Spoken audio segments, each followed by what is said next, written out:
আব্বু আম্মুর একমাত্র সন্তান আমি। আর সকালে যে কল দিয়ে আমাকে জাগিয়ে দেয় সে আমার ভালোবাসা তারিন, যার সাথে আমার 1.5 বছরের সম্পর্ক। আর বাকিটুকু না হয় গল্পেই জেনে নিয়েন। দাঁড়িয়ে আছি অসহায়ের মতো। শালার ভাগ্য এত খারাপ কেন? একে তো লেট, দ্বিতীয়ত রিক্সাওয়ালা মামারাও নাই। অন্তর, আমি দেখলাম কেউ একজন আমাকে ডাক দিল। দেখলাম সে আর কেউ না, আমার ক্লাসমেট ও হারামি বান্ধবী তানিয়া। তবে শুধু ক্লাসমেট ও বান্ধবী বললে হবে না, অন্য একটা পরিচয়ও আছে, আমার বেস্টুর জিএফ। তবে বন্ধুর জিএফ মানে আমার ক্লোজ ফ্রেন্ড, বলতে গেলে বেস্টিও। কিরে এভাবে দাঁড়ায় আছিস কেন? খুশির ঠেলায় আহার এই বেচারা, ওট রিক্সায়। আমিও লাফিয়ে রিক্সায় উঠে পড়ি। তুই না উঠতে দিলেও তোরে লাথি মারি ফেলে আমি রিক্সা নিয়ে চলে যেতাম আর কি। কুত্তা। চুপ কুত্তি। আর মামা রিক্সা চালান, এদের কথা শুনে লাভ নাই। পাবনার পাগলি এতে। রিক্সা চলতেছে আপন গতিতে, আর আমরা রিক্সায় যুদ্ধ করতে ব্যস্ত। রিক্সা ঠিক আমাদের কলেজের গেটে থামে। ওই কুত্তা, ভাড়া দে। দিমু তো গতকালকে। যা, আমি দিচ্ছি, কিপটা কোথাকার। তারপর তানিয়া ভাড়া দিয়ে দেয়। আমি তো মহা খুশি, টাকা বাঁচাইছি। একটা মাত্র কারণে তোকে সহ্য করতেছি, শুধু কাজটা শেষ হোক ব্যাস। যা তোর কাজ করবো না আমি, মুড়ি খা। তারপর তানিয়ার সাথে ক্লাসের দিকে যেতে লাগি। ক্লাসে যেতেই আমরা দেখলাম স্যার ক্লাস করাতেছে। বাহ, এত তাড়াতাড়ি আসলেন? কি করে আপনারা? না মানে স্যার, রিক্সার চাকা পাঞ্চার হয়ে গেছে, তাই দেরি হয়ে গেছে স্যার। বাহানা বানাইস না, তোরে হাড়ে হাড়ে চিনি আমি। স্যার আজকের জন্য মাফ করে দেন না। যা সিটে বয়, ইম্পর্ট্যান্ট ক্লাস চলছে। আজকে এমনেও নোট দেয়া হবে, নিয়ে নিস। স্যার আমাকে ভালো করে চিনে, যদি কথা বাড়াই তাহলে তার মাথা যাবে, তাই কিছু না বলেই ক্লাসে বসতে দেয়। আমিও বসে পড়ি আর ক্লাসে মনোযোগ দেই। তবে দেখলাম তারিন আমার দিকে অন্যভাবেই তাকিয়ে আছে। ক্লাসটা শেষ হতেই আমি ক্যাম্পাসে চলে গেলাম। দেখলাম তারিনও আসলো। এত লেট কেন আজকে? সরি, আসলে ঘুম থেকে উঠতে লেট হয়ে গেছে। তানিয়ারও কি ঘুম থেকে উঠতে লেট হয়ে গেছে, নাকি সেও তোমার সাথে একত্রে আসলো?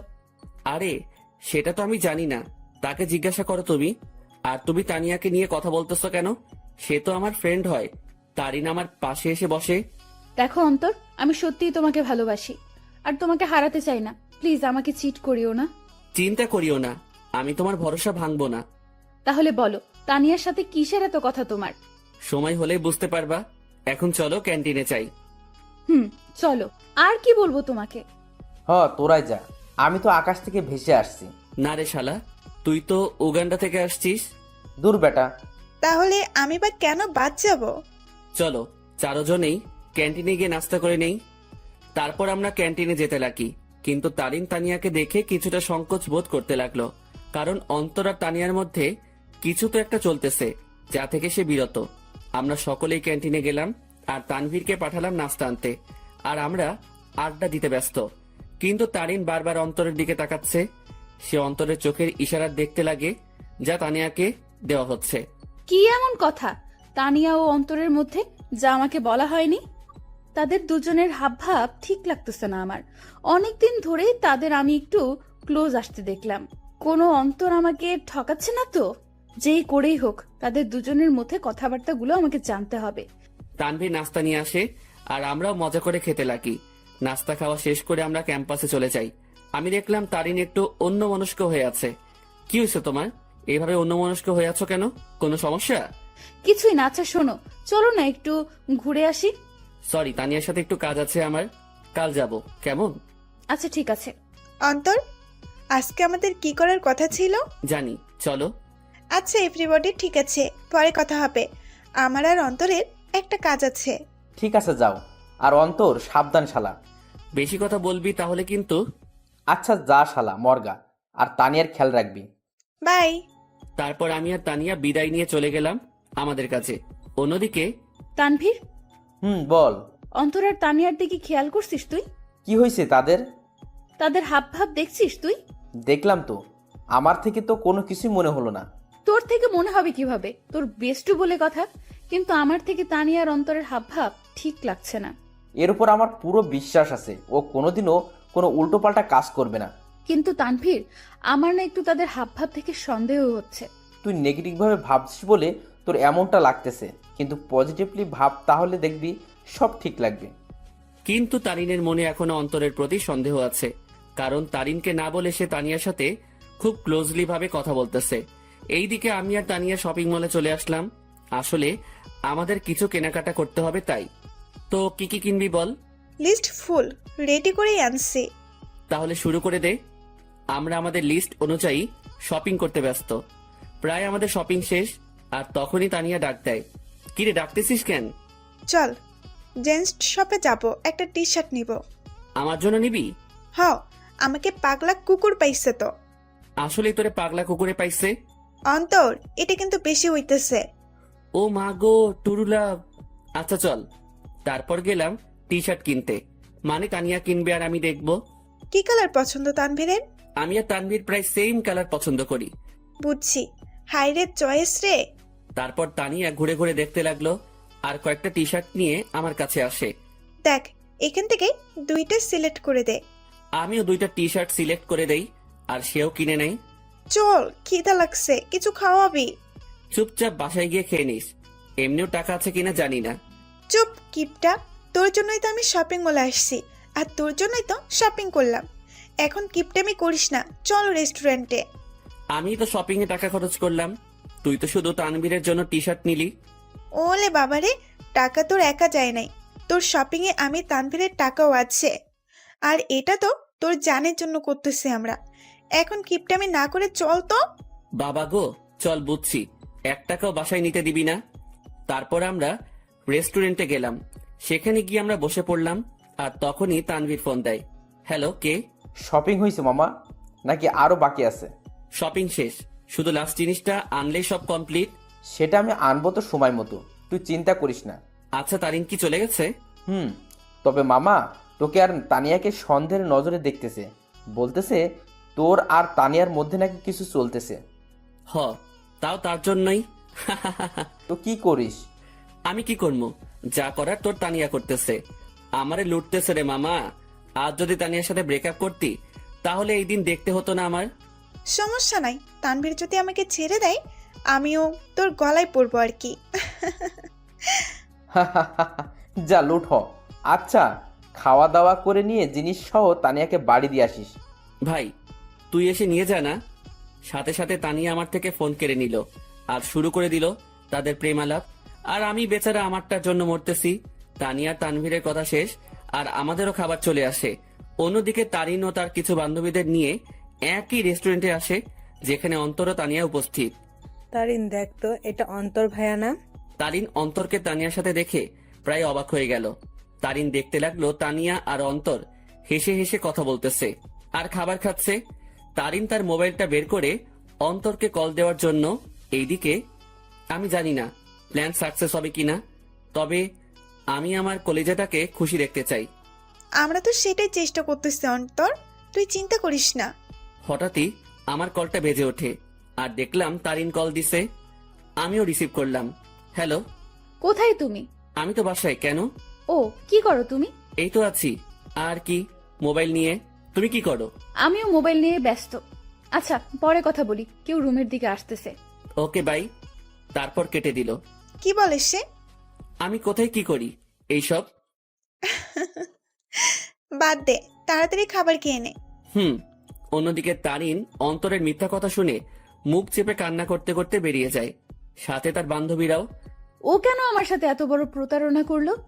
যদি আমাকে ভালো না বেসে থাকে, তাহলে কেন আমার ফিলিংস নিয়ে এইভাবে খেলা করলো সে? আমি কি ওকে ভালোবাসি নাই, নাকি আমার ভালোবাসায় কমতি ছিল? না, এর জবাব ওকে দিতেই হবে। তারিন কোনো মতে তার চোখের পানি ধরে রেখে বাড়ি চলে যায়। এইদিকে, ম্যাডাম চলেন, আজকে এমনিও অনেক কাজ আছে আমাদের। তারপর বিল মিটিয়ে তানিয়াদের বাড়ির দিকে চলে যাই।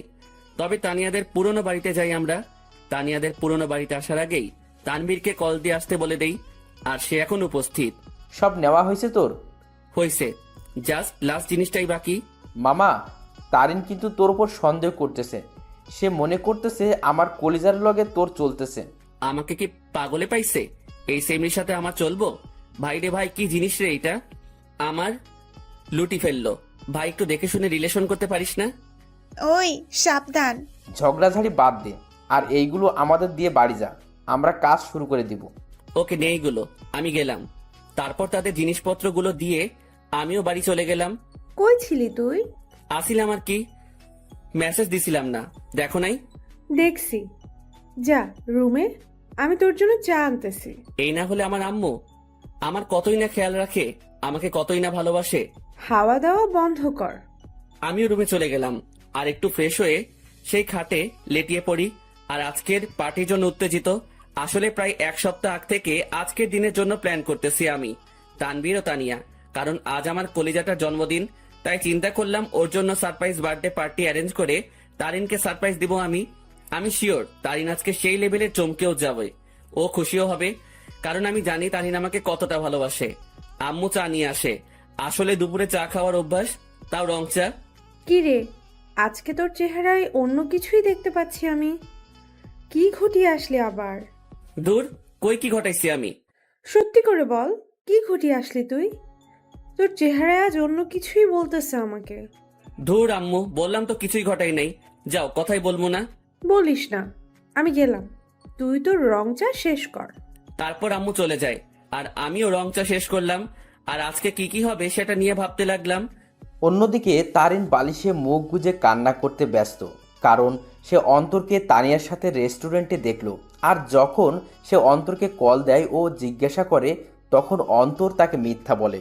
সে অন্তরের এইসব নিয়ে ভাবতে লাগে আর চোখের পানি ফেলতে লাগে। সন্ধ্যাবেলা আমিও রেডি হয়ে নিলাম, দেখলাম তানিয়া কল দিছে। হ্যাঁ বল। কই তুই আসবি না? আমি না আসলে আমার তারিনকে কেক কে খাওয়াবে, ও লাগাবে। আচ্ছা, তানভীর কি গেছে কেক আনতে? তুই তাড়াতাড়ি আয়। বলেই কল কেটে দিল। আমিও মোবাইল আর ওয়ালেট নিয়ে বাসা থেকে বেরিয়ে পড়লাম। আমি চলে গেলাম সেই জায়গায়, সেখানে আমাদের বার্থডে পার্টি হবে। আর সেটা হলো তানিয়াদের পুরনো বাড়ি। আসলে তানিয়ার পরিবার আমাদের চিনে, আর তানিয়া ও তানভীরের বিয়েও ঠিক হয়ে আছে। কারণ তানিয়া ও তানভীরের বাসায় তাদের সম্পর্ক মেনে নেয়। আমিও দরজার কাছে গিয়ে নক দেই। কিরে, আসছিস? হ, আজকেই সেই মজা হবে। আমি তো আর ওয়েট করতে পারতেছি না। ভেতরে চল তো। আমিও ভিতরে চলে যাই। অন্যদিকে তানিনের বান্ধবী নিশু দেখে অন্তর ও তানিয়ার কথাবার্তা শুনে অবাক হয়ে যায়। এটা আমি কি শুনলাম? অন্তর ভাইয়া তানিয়া আপুর সাথে উনি এত নিচু মানুষ তা আমার জানা ছিল না। আমি এখনই তারিনকে বলবো এই সব। নিশু তার মোবাইল বের করে আর তারিনকে কল দেয়। হ্যালো তারিন, শোন, কথা আছে। বলো। তারপর নিশু যা যা শোনে সব বলে। যা শুনে তারিন এবার রেগে যায়। আই জানোয়ারের বাচ্চা, আমি এবার ছাড়বো না। আমি এর শেষ দেখেই ছাড়বো। তুই সেইখানেই থাক, আমি এক্ষুনি আসতেছি। তারপর কল কেটে দেয় আর তারিনও রেগে ঘর থেকে বের হয় অন্তরকে সাহায্য করার জন্য। তারিন ও তার বান্ধবী নিশু মিলে ঘরের দরজায় গিয়ে কান পেতে শুনে। এইদিকে আমি আর তানিয়া মিলে হলরুমে যা যা করা বাকি ছিল তা করলাম। আমিও তাড়াহুড়ো করতে গিয়ে সেখানে থাকা সোফার টেবিলের উপরে একটা বোতল ছিল, সেটা ধাক্কা খেয়ে তানিয়ার গায়ে পড়ি। আউ! সরি। এত তাড়াহুড়ার কি আছে, আস্তে আস্তে কর। ওকে।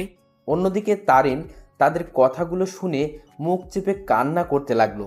আর নিশু প্রায় অবাক হয়ে গেল এই সব শুনে। অন্তর ভাইয়া এত নিজ আর নোংরা প্রজাতির মানুষ হবে তা কল্পনাও করতে পারি না আমি। কুত্তার বাচ্চা, জানোয়ার, নরপশু, তুই তো আজকে শেষ। তারপর তারিন জোরে জোরে দরজা নক করতে লাগে। এইদিকে মনে হয় ও চলে আসছে। ওরে আমার লজ্জাপতি, এত লজ্জা পাইস না। তোর লজ্জা দেখে না লজ্জাও ইনসাল্টেড ফিল করবে।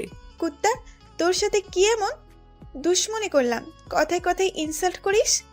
যা, দরজা খোল। আমিও গিয়ে দরজা খুললাম। দরজা খুলে থ হয়ে গেলাম, কারণ তারিন ও নিশু উপস্থিত। তোমরা সাথে সাথে তারিন আমার কলার ধরে আমাকে ছুঁড়ে মারে ফ্লোরে।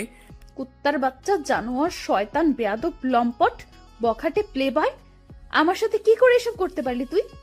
সাথে সাথে তারিন তার জুতা খুলে আর আমার গালে মারতে থাকে। জানিস আমি তোকে কতটাই না ভালোবাসছি, কিন্তু তুই যে এমন হবি কে জানতো? তারিন, কি করছিস তুই এইসব?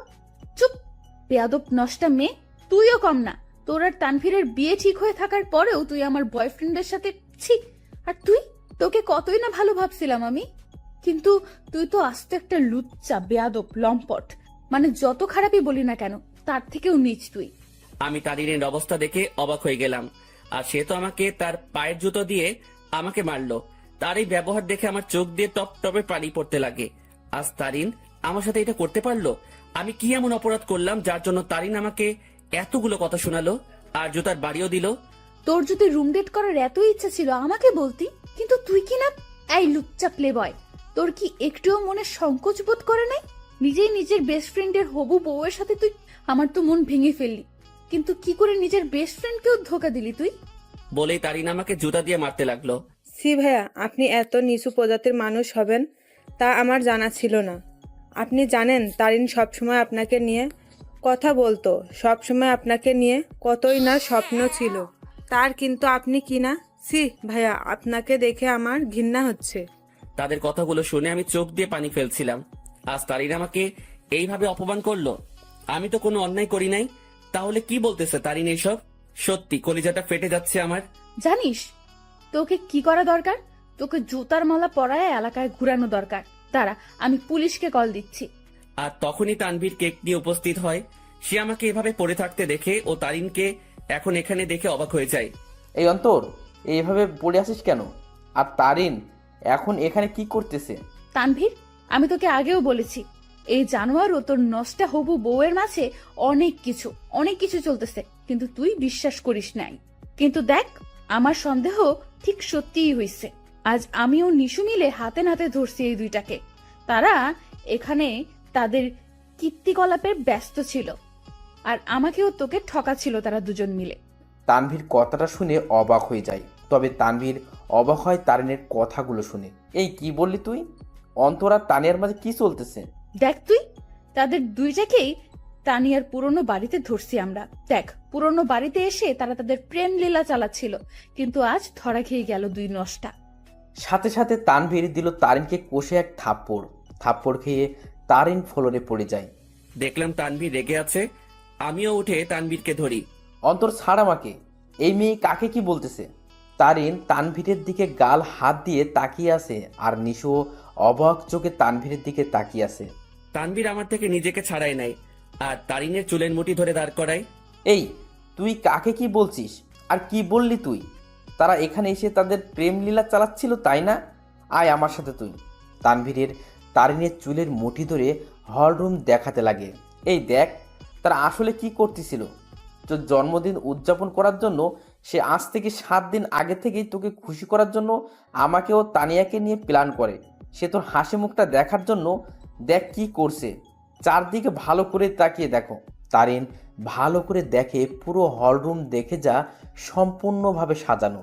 সেখানে বেলুন, জরি কাগজ ও বিভিন্ন কাগজের কারুকার্য দিয়ে সাজানো। তারপর তানভীর তারিনের চুলের মুঠি ধরে বার্থডে অলবোর্ড দেখায়। কি, ওরা তো এখানে নষ্টামি করতে আসছে, তাহলে এই সব কোনো প্রয়োজন ছিল? উত্তর দে। তানভীর আবার তারিনকে চুলের মুঠি ধরে কেকের প্যাকেটের কাছে নিয়ে যায়। দাঁড়া, তাদের নষ্টমী আরও একটা নমুনা দেখায় বলেই সেই প্যাকেট খুলে দেখায়। দেখ, তাদের নষ্টামি উদযাপন করার জন্য বার্থডে কেক আনে, যেটা তো সুন্দর করে লেখা আছে হ্যাপি বার্থডে তারিন। তারিন এইসব দেখে তাদের মনের মধ্যে অন্তরের বিরুদ্ধে যত সন্দেহ ঘৃণা ছিল সব দূর হয়ে যায়, আর সেই সেখানেই হাউমাউ করে কান্না করে দেয়। কিরে, এখন কান্না করতেছিস কেন তুই? আরও দেখবি তাদের নষ্টামির নমুনা। আসলে তোদের মতো মেয়েরা না ভালোবাসতেই জানে না। শুধু মুখে ভালোবাসি ভালোবাসি বললেই হয় না, মনে প্রাণে বিশ্বাসও করতে হয় ভালোবাসার মানুষকে। কিন্তু তুই কি করছিস? খালি সন্দেহ।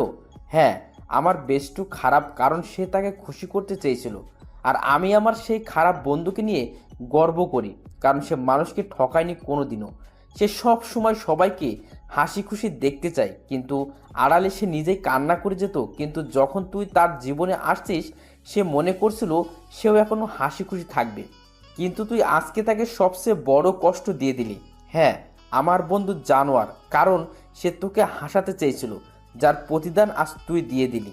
তানভীর, অন্তর কোথায়? নিশু, অন্তর কোথায়? নিশো চুপ হয়ে আছে। তানভীর সাথে সাথে বাইরে দৌড় দেয় অন্তরকে খোঁজার জন্য, কিন্তু অন্তরকে পায়নি সে। তারিন সেখানে কান্না করতে করতে বসে পড়ে।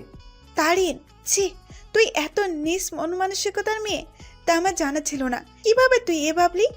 অন্তর আমাকে বান্ধবী মানে তো ঠিকই, সাথে ও আমাকে মন থেকে সম্মানও দেয়। আর তুই কি না, অন্তর তোর জন্য কতই না কি করতে চাইছিল, সে চাইছে তোকে সারপ্রাইজ বার্থডে পার্টি দেবে, কিন্তু তুই তাকে কি দিলি?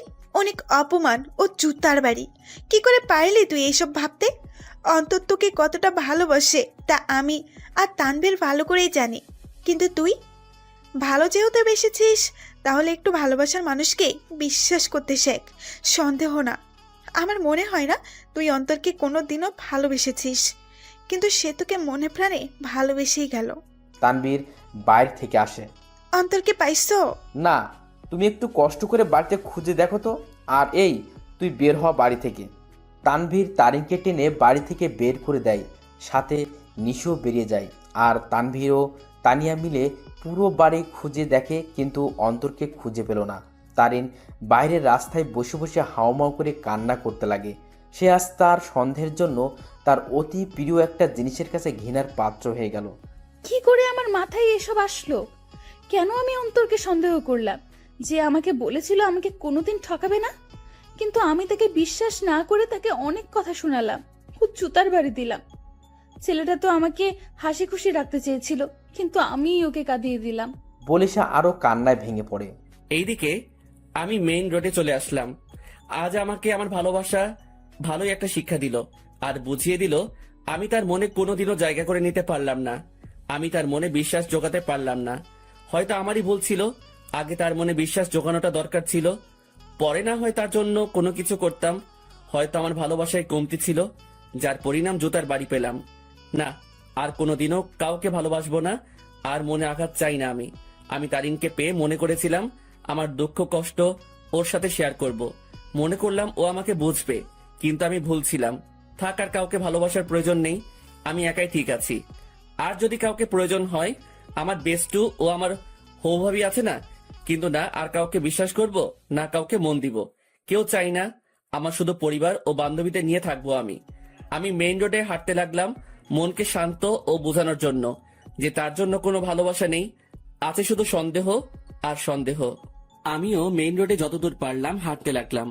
কি বা করব আমি? ভাঙা মনকে সান্ত্বনা দিতে চাচ্ছি। আমি চিন্তা করছিলাম মনের মতো একজন পেয়ে তাকে নিয়ে আমি হাসি খুশি থাকবো, কিন্তু ভাগ্য একটা মোড় দিয়ে দিল। রাত 11টা বাজে, আমি এখনো রাস্তায় হাঁটছি আর চোখের পানি ফেলছি। আমার ফোনটাও অফ করে রাখছিলাম যাতে কেউ আমাকে বিরক্ত না করতে পারে, কারণ আমি একটু একা থাকতে চাই। রাত 12টা বাজে, আমি রাস্তার এক কোণায় বসে আছি। তবে আজ আমার নেশার সাহায্য নিতে ইচ্ছা করছে, তাই আমিও উঠে হাঁটতে লাগলাম আর খুঁজতে লাগলাম কোনো দোকান খোলা আছে কিনা। আমি দেখলাম একটা টঙের দোকান খোলা, তাই আমিও চলে গেলাম। কি চাই মামা? আমি সংকোচ বোধ করতে লাগলাম, কারণ আমি আজ পর্যন্ত কোনো দিনও কোনো দোকানে গিয়ে সিগারেট চাই নাই। আরে ভাই, বলবেন তো কি লাগবে? সিগারেট লাগবে? আরে এটার জন্য এভাবে সংকোচ বোধ করছেন কেন ভাই? বলেন কি সিগারেট দিব? আমি বেশিরভাগই ডার্বি, ব্যানসন ও গোল্ডলিপের কথা শুনেছিলাম, তাই চিন্তা করলাম তিনটাই নিয়ে নেই। ডার্বি, ব্যানসন ও গোল্ডলিপ তিনটার এক প্যাকেট দিয়ে দেন।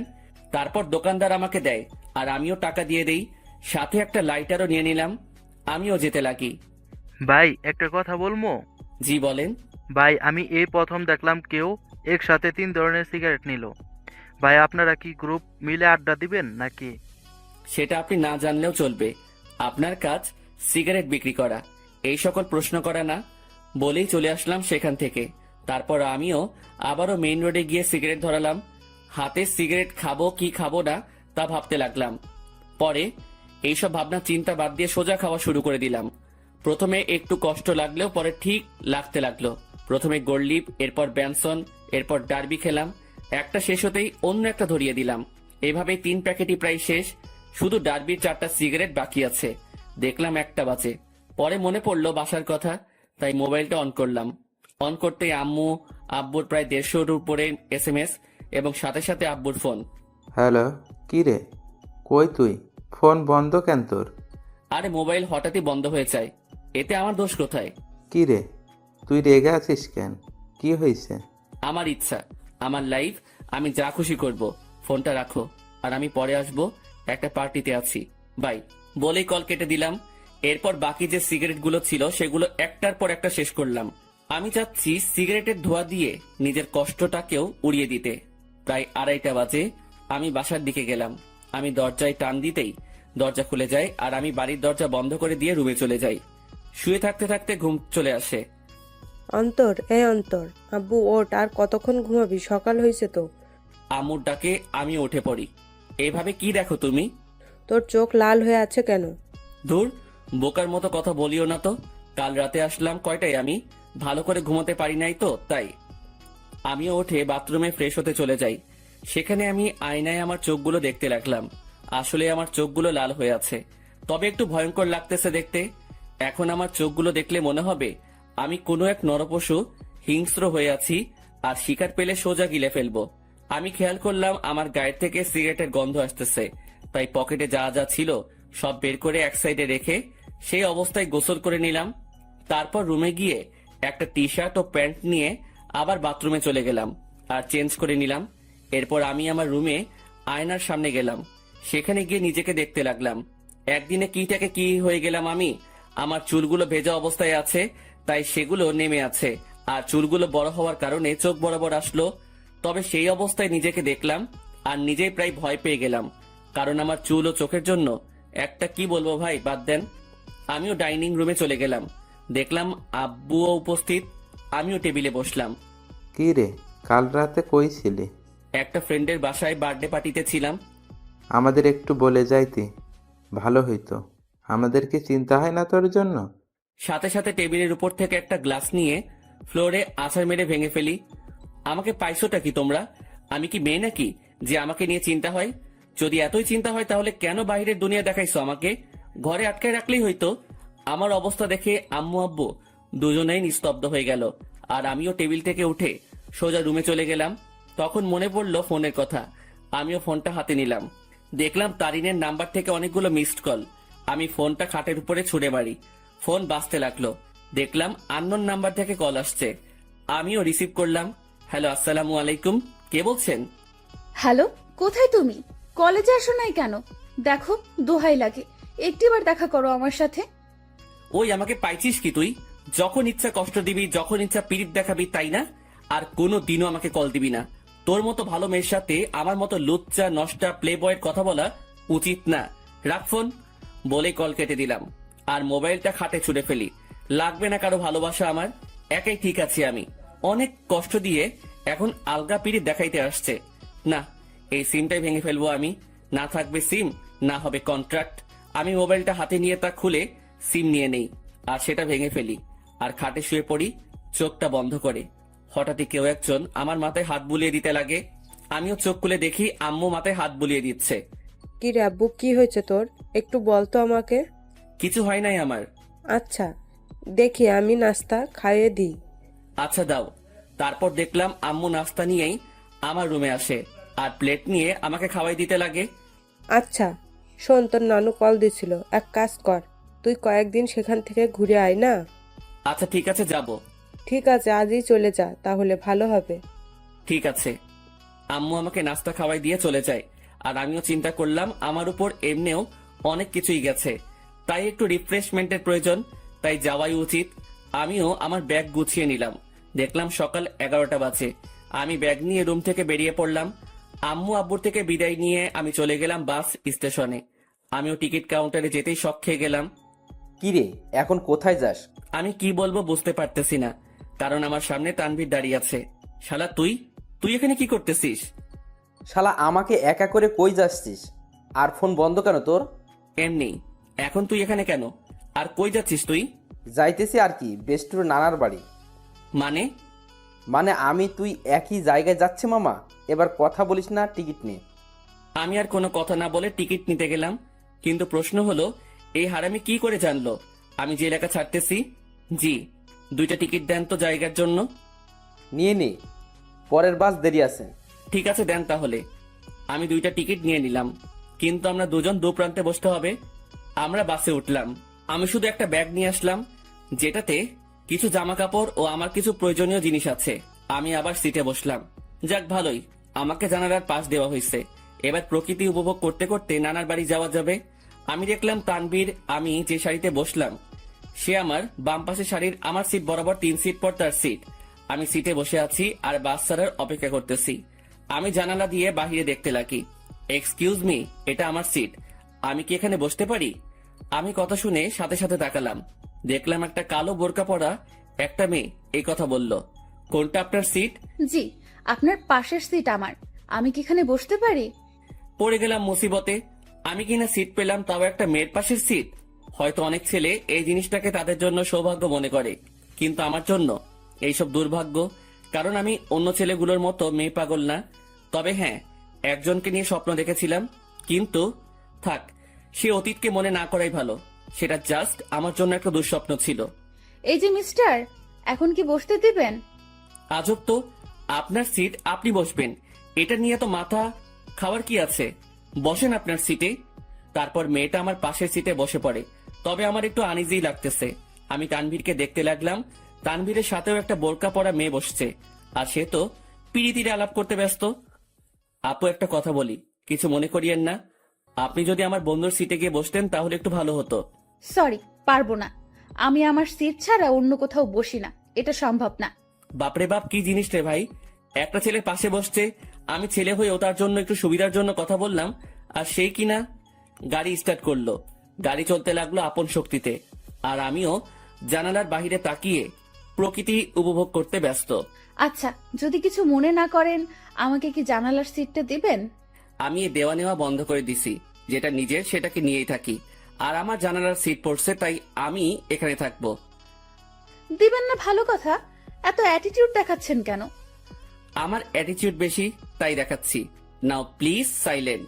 কিছুক্ষণ নীরবভাবে বসে বসে বাহিরের প্রকৃতি দেখতে লাগলাম, আর প্রকৃতির বাজেও হারিয়ে যেতে লাগি। আর তখনই তারিনের মিষ্টি হাসিটি মনে চলে আসলো।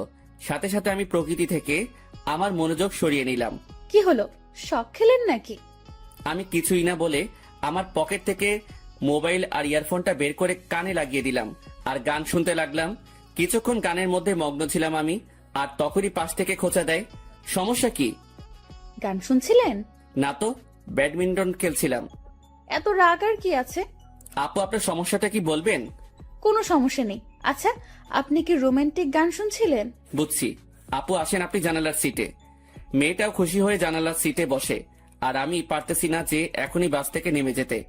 মেজাজটা খারাপ আগে থেকেই, আমার এখন আরো খারাপ করে দিল। আমি তানবীরকে দেখলাম শালা মেয়ের সাথে পিরিতির আলাপ করতেছে। হয়তো শালা ভুলেই গেছে তার বিয়েও ঠিক হয়ে আছে। আমি তানভীরকে ডাক দিলাম। তানভীর সিট থেকে আসে, কোনো মতে দাঁড়ায়। মেয়ে পেয়ে তো ভালোই কাজ চালাচ্ছিস, শালা ভুলে গেছিস তোর বিয়ে ঠিক হয়ে আছে? নাকি তানিয়ারে কল দিয়ে বলমু? আরে দোস্ত, মেয়েটা অনেক ফ্রেন্ডলি বিহেভ করে ভাই, অনেক হাসি আড্ডাও করে, তাই আর কি একটু। আমিও তানিয়ারে কল দিয়ে একটু। না না, কল দিস না দোস্ত, না হলে সব শেষ হয়ে যাবে বেটা। হোক শালা, সব শেষ। তোর পাশেও তো একটা মেয়ে, তার সাথে তুইও ফ্ল্যাট কর, কে বারণ করলো তোরে? সেটাই তো সমস্যা। এক কাজ কর, তোর পাশের মেয়েটাকে এখানে পাঠাই দে কষ্ট করে, না হলে। এই যে মিস্টার, মেয়েদের পাশে বসলে সমস্যা কোথায়? এলার্জি আছে আমার। এবার কথা বলিয়ে না, একদম চুপ থাকেন। আচ্ছা দোস্ত, আমি পাঠাচ্ছি। তারপর তানভীর চলে গেল, আর তানভীরের পাশের মেয়েটা আসে। আমি ওনাকে সিটটা দিয়ে আমি তানভীরের পাশে বসে পড়ি, আর সেখানে কানে ইয়ারফোন লাগিয়ে গান শুনতে লাগি। বাস বিরতির জন্য থামলো। তানভীর, চল একটু ফ্রেশ হয়ে নেই, আর কিছু খেয়ে নেই। চল। তারপর আমরা বাস থেকে নামলাম, আর একটু হালকা হয়ে নিলাম। তারপর দুজনেই খাবার খেয়ে নিলাম। তবে টেবিল থেকে উঠতেই ঠিক আমার পিছন বরাবর টেবিলে সেই দুইটা মেয়ে উপস্থিত। আমি তাদের দেখেও না দেখার ভান করে চলে গেলাম হাত ধুতে। তারপর হাত ধোয়া আমি তানভীরের কাছে গেলাম। তুই খা, আমি বিল দিয়ে দেই। না, বিল দিস না, আমি দিব। তুই কেন দিবি? তুই আমার সাথে আসছিস, তাই তোর বিল আমি দিব। মামা, বেইমানি হবে কিন্তু। যা যা, তুই দে, এমনিও কিপটা তুই, দে শালা। তারপর তানভীর খেয়ে বিল দিল, আর কিছু খাবার নিয়ে নিল। আমরা বাসে উঠে যাই, আর আমাদের আসার পরেই সেই মেয়ে দুইটাও আসে। কিছুক্ষণ পরে বাসটা ছেড়ে দেয়, আর আমিও কানে ইয়ারফোন দিয়ে গান শুনতে লাগি। প্রায় 2.5 ঘন্টা পরে আমরা আমাদের গন্তব্যে পৌঁছে যাই। আমরা বাস থেকে নামি আমাদের ব্যাগ নিয়ে। কিছুক্ষণ পরেও দেখলাম সেই মেয়েগুলো। আমি তাদের দেখেও না দেখার ভান করে আমি মোবাইলটা বের করলাম, আর মামাকে ফোন দিলাম। হ্যালো মামা, কই তুমি? আরে, আমি সিএনজি স্টেশনের সামনে। পরে আমি মামাকে দেখলাম আর কলটা কেটে দিয়ে আর তানভীরকে নিয়ে মামার কাছে চলে গেলাম। মামা আমাকে দেখে জড়িয়ে ধরে। কেমন আছিস অন্তর? ভালোই আছি। তোমাকে কয়বার বললাম আমার জন্য গ্রামের একটা সুন্দরী খুঁজতে, যাতে বিয়ে করতে পারি। হা হা হা, বজ্জাত, এখনো ফাজলামি যায় নাই তাই না? কেমনে যাবে? মুই লেজেন্ডারি ফাজিল। আর মামা, এ হলো আমার বেস্টু, যার কথা তোমাকে বলতাম। কেমন আছো তানভি? তোমার কথা আমাকে এই ফাজিলটা প্রায় সময় বলে থাকে। জি ভালো, আপনি কেমন আছেন? ভালো। আচ্ছা তোরা চল আমার সাথে। তারপর মামা একটা সিএনজি ভাড়া করে, কিন্তু মামা কাকে যেন খুঁজতে লাগলো। কাকে খুঁজো মামা? আরে আরো দুজন আসবে, আব্বু বলছিল। কি অবস্থা তার শরীরের? ভালোই আছে আব্বু। আর আব্বু বলছিল তার নাকি কোনো বন্ধুর 2টা নাতনিও আসবে, তাদেরও নিয়ে যেতে বলল। ও আচ্ছা। তার কিছুক্ষণ পর মামা কাকে দেখে যেন চলে যায়, আমাদের সিএনজির কাছে রেখে। আর কিছুক্ষণ পরে মামার সাথে 2টা মেয়ে আসে। তাদের দেখে আমি অবাক হয়ে গেলাম, কারণ এরা হলো সেই মেয়েগুলো যেগুলো আমাদের সাথে বসেছিল। আমি অবাক চোখে দেখতে লাগলাম। তোরা ওঠ, আমি বাইকে যাই। মামা বাইক আনছো? কেন? মামা তুমি সিএনজি করে চলে যাও, আমি বাইক নিয়ে আসতেছি। ভুলেও না। প্লিজ মামা, অনেকদিন পরে বাইক পাইলাম। কাল চালাস। আর কিছু বললাম না, কারণ মামার সাথে কথা বাড়ায় লাভ নাই। আমি আর তানবীর সিএনজিতে উঠে পড়ি, আর পিছে সেই 2টা মেয়েই মজা করে বসে পড়ে। তারপর সিএনজি চলতে লাগে তার আপন গতিতে।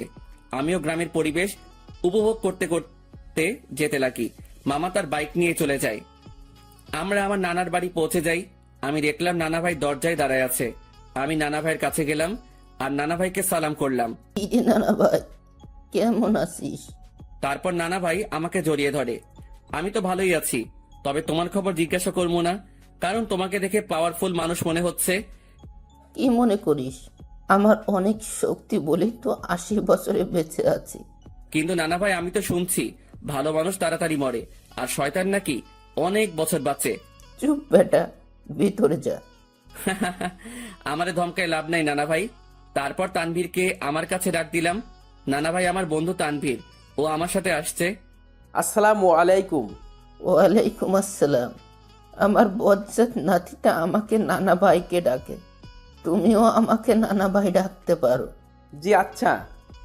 মানিক, অন্তর তোর বন্ধুকে তাদের রুম দেখিয়ে দে। আচ্ছা আব্বু, তোরা আয় আমার সাথে। আমরা দুজন মামার সাথে যেতে লাগি। আসলে নানাদের বাড়িটা বলতে গেলে বড় একতলা বিল্ডিং, যেটা একটু বড় করে বানানো হয়। মামা আমাদের একটা রুমে নিয়ে যায়। এটা তোদের রুম। আর তানভীর, তুমি আমাকে মামা ডাকতে পারো, অন্তর যেমনটা ডাকে আর কি। মামা না, এখন থেকে মামু ডাক মনে। আস্তে আস্তে শুরু করে দিলে। দাঁড়া, তোরে বিয়েটা করায়ে দিয়ে তোর বউয়ের হাতে তোরে শায়েস্তা করবো আমি। আগে নিজের গদি সামলাও। লাস্ট টাইম মামিকে দিয়ে কি করছিলাম মনে আছে নাকি? এবার আগের বারের থেকেও ডাবল হবে। তোরা ফ্রেশ হয়ে হলরুমে আয়, আমি গেলাম। কিরে ভাই, তুই তোর মামার থ্রেট দেশ? হ, আরে বেটা, আসলে আমাদের পরিবারটা একদম ফ্রেন্ডলি, তাই সবার সাথে হাসি মজা করেই থাকি। তোর মতো আমি একটা পরিবার পাইলে হইতো। আমার পরিবার মানে তোর পরিবার বেটা। এখন কথা না বলে ফ্রেশ হয়ে নে। তারপর তানভীর ফ্রেশ হয়ে নিল। এরপর আমিও ফ্রেশ হয়ে নেই, আর দুজনেই হল রুমে যাই। সেখানে আমার মামাতো ভাই শান্ত বসে বসে মামা ও নানা ভাইয়ের সাথে কথা বলতেছে। কিরে শান্ত, কি অবস্থা তোর? শান্ত আমাকে দেখে আমার কাছে চলে আসে। সে 9-এ পড়ে। অন্তর ভাইয়া, কি খবর তোমার? কেমন আছো? ভালো আছি, কিন্তু তোর থেকে আমি এটা আশা করিনি। আমি আবার কি করলাম? তুই নাকি গোপনে বিয়ে করে ফেলছিস। দূর ভাইয়া, কি বলো এইসব তুমি? আমার কথা একটু ভাবলি না? আমি তোর থেকে কত বড়, অথচ বিয়ের দিক দিয়ে ছোট বানাই দিলি। কেমনে পারলি এটা করতে তুই? তোর তো বলছিলাম আমার জন্য মেয়ে খুঁজতে, আর তুই কি না, কাজটা ভালো করিস নাই তুই। দূর ভাইয়া, কে বলেছে তোমারে আমি বিয়ে করছি? আমার বিয়ের বয়স হয়েছে নাকি? আজকালকার পোলাপানগুলো বিশ্বাস নাই, বড় ভাইরে রেখে তারাই গোপনে কাজ সেরে ফেলে। আল্লাহ কোন যুগে আনলা তুমি আমারে। তোদের কথাবার্তা শেষ হলে নাস্তা কর। ও মামি, তোমার জামাই আমাকে বাস স্টেশনে মারছে। নাউজুবিল্লাহ, কিরে বেটা, আমি তোরে কই মারলাম?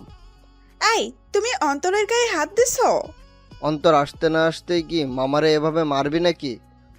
তোর জ্বালায় আর বাঁচমু না আমি। আব্বুরে আগেই বলছিলাম এই শয়তানটা যদি আসে আগেই আমাকে বলে দিতে, যাতে বনবাসে ভাগতে পারে। মামার কথা শুনে সবাই হেসে দিল। নানা ভাই, নানু কই? কি আমার উপর ডাক নাকি নানু? তার আদরের ছেলেরে কষ্ট দিবি আর সেই মনে হয় তোরে এমনি এমনি ছাড়ি দিব? কিছু মনে হয় বলতে হবে। তো নানু তার রুমে। আসলে শরীর একটু অসুস্থ তো, তাই রুম থেকে কম বের হয়। আচ্ছা, তাহলে আমি দেখা করে আসি। তারপর আমি নানু রুমের দিকে যেতে লাগি। নানু রুমের দিকে যেতেই আমি কিছু কথাবার্তা শুনতে পেলাম। নানু, আমি অনেক বড় ভুল করে ফেলেছি নানু। এখন ও আমাকে দুই চোখেই দেখতে পারে না। তুমি চিন্তা করিও না, আমাকে নানু ডাকছো না, আমি সব সামলে নিব, তুমি কান্না থামাও। আমি বুঝতে পারলাম নানু রুমে অন্য কোনো মহিলা বা মেয়ে আছে, তবুও এটা ফ্যাক্ট না আমার জন্য। আমি যেহেতু আসছি তাই দেখা করবই, কারণ নানু আমাকে ইগনোর করবে না।